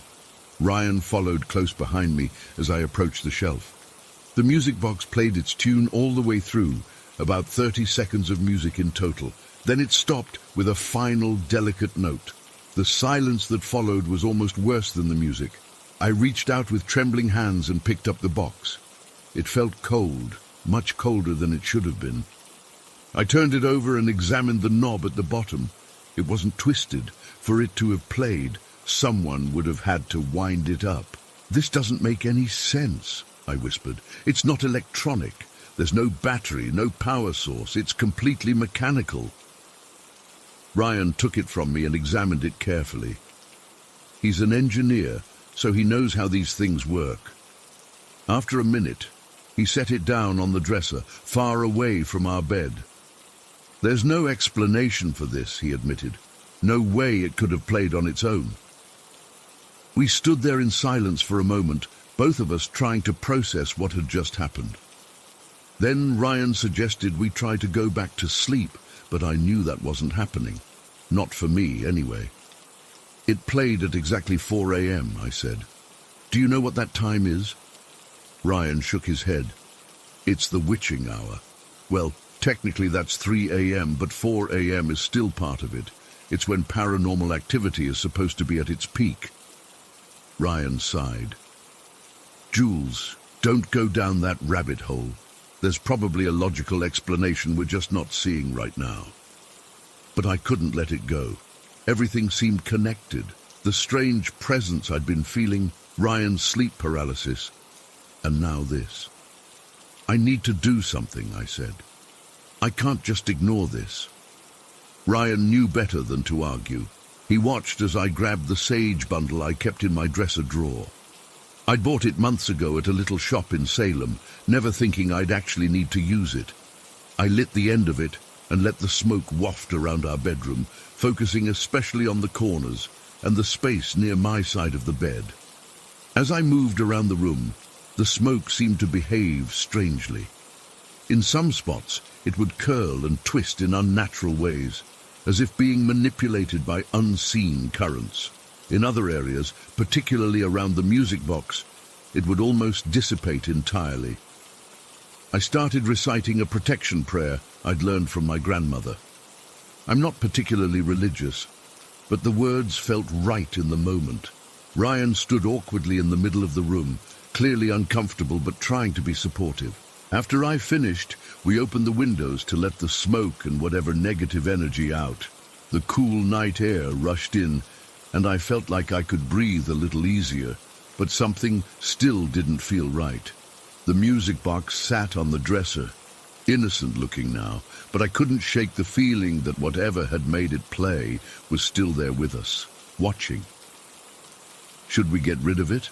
Ryan asked, nodding toward the box. I considered it. The logical part of my brain said yes, throw the thing out, but another part of me was afraid that disposing of it might make things worse somehow. "Not yet," I decided. "I want to talk to Megan first, find out where she got it." Ryan nodded, though I could tell he thought I was being ridiculous. We ended up sitting in the living room with all the lights on until sunrise. Neither of us could stomach the idea of going back to bed. The next day, I called Megan and casually asked about the music box, trying not to freak her out. She said she'd bought it at an antique store in Salem, a place called Yesteryear's Treasures. Nothing special about it as far as she knew. It was just a pretty music box that played our favorite song. I spent the rest of the day researching paranormal activity and protection methods. Our house is already full of protective items, crystals, dream catchers, even a small cross above our bedroom door, a gift from Ryan's religious mother. I've always been cautious about energies, but whatever was in our home had managed to breach all these defenses. That night, I placed the music box in a shoebox lined with salt and tied with red string, a makeshift containment method I'd read about online. Ryan thought I was overreacting, but he didn't stop me. We kept the bedroom lights on all night, and though I barely slept, nothing happened.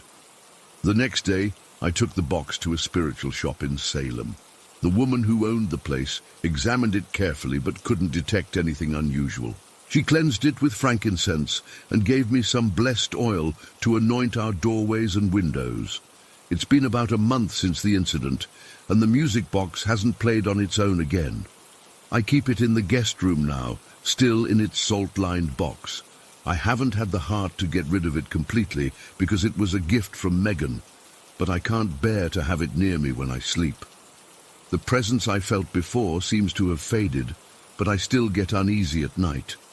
Ryan hasn't had any more sleep paralysis episodes, which is a relief. I've tried to make sense of what happened, but I keep coming back to one horrifying thought. What if whatever was in our bedroom that night needed the music to communicate? What if it was trying to tell us something? And worst of all, what if it's still here, just waiting for another opportunity? Every night around 4 a.m., I find myself wide awake, listening for the sound of music that shouldn't be playing. I've installed a security camera in our bedroom, pointed at the guest room door, but so far it hasn't captured anything unusual. I don't know what made the music box play that night. I don't know if it was a one-time thing or if it will happen again. All I know is that it changed me. I can't look at that music box without remembering the cold fear that washed over me when I heard those first notes in the darkness. Sometimes I wonder if I should try to communicate with whatever it was, to ask what it wanted. But then I remember the bone-deep terror I felt that night, and I think some questions are better left unanswered. So that's my story. I'm writing this at 3:47 a.m. because, once again, I can't sleep. In about 13 minutes it will be 4 a.m., and despite my exhaustion, I know I'll be wide awake, listening for music that shouldn't be playing, waiting for something I hope never comes. Story 20. I never thought I'd be sharing this. Even now, typing this out makes my hands shake a little. It's been 5 years since it happened, but sometimes it feels like yesterday. I guess I need to get this off my chest, and maybe someone out there has experienced something similar. It was the fall of my junior year at Millfield High, October 2018.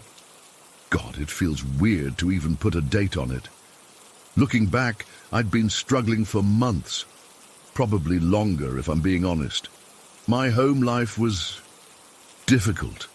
My parents were going through a nasty divorce and our house felt like a war zone.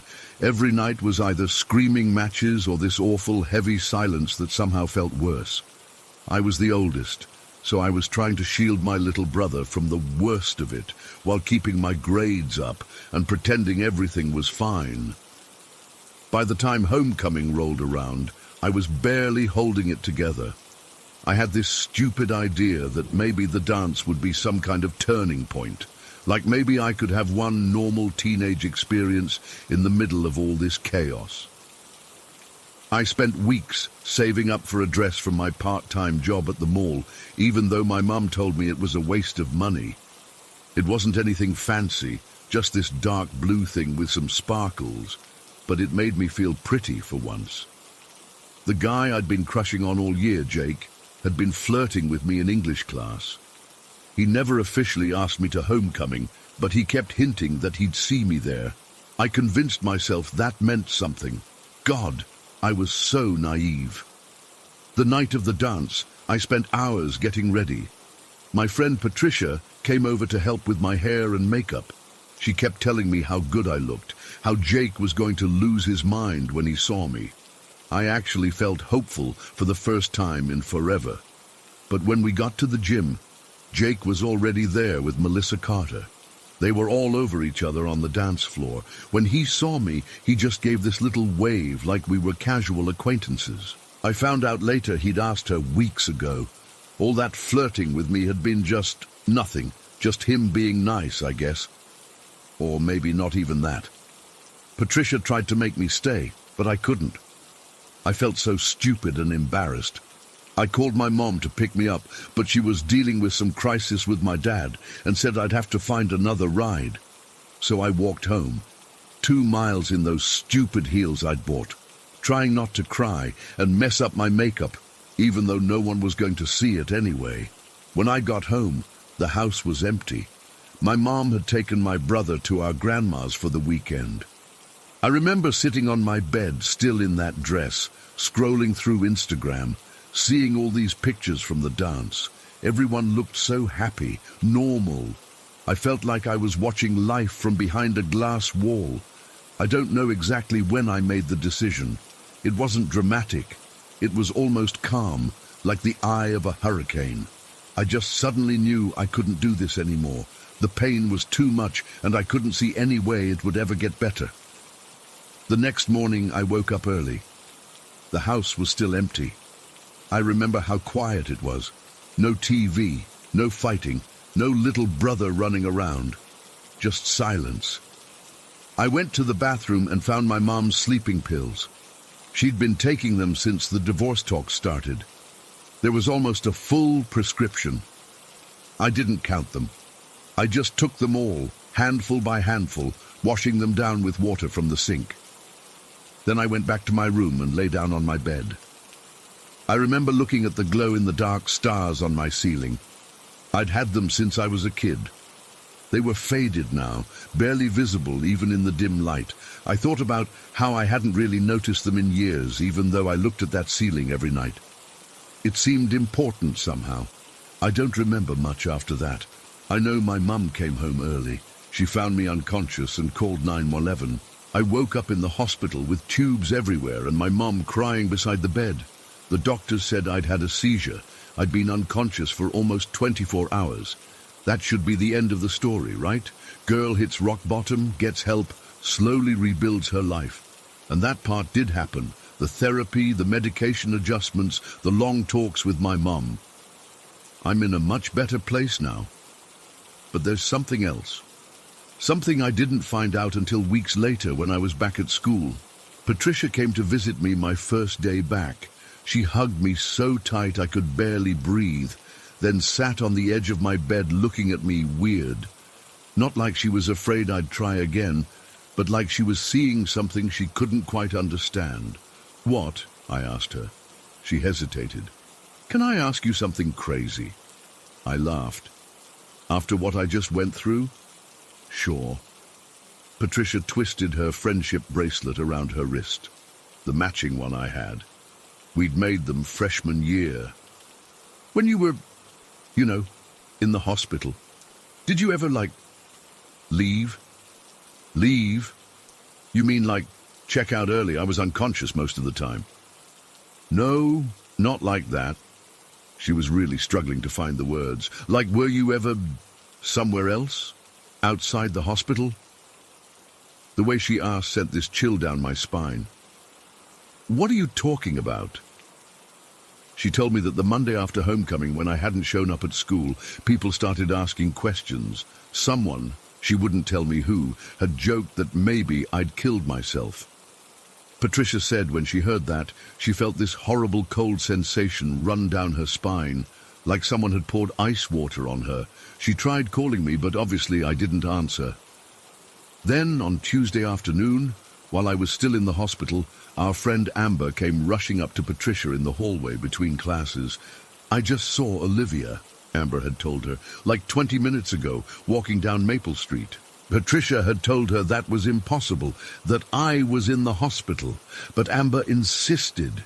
She said she'd been driving to her dentist appointment and saw me walking along the sidewalk by the old elementary school. She'd even rolled down her window and called my name. But I hadn't turned around or acknowledged her. She figured I had headphones in or something. Amber said you were wearing this grey hoodie and your hair was down, Patricia told me. She said she was 100% sure it was you. Here's the thing, Amber isn't the type to make stuff up. She's practically allergic to drama. She's the most rational, down-to-earth person in our friend group.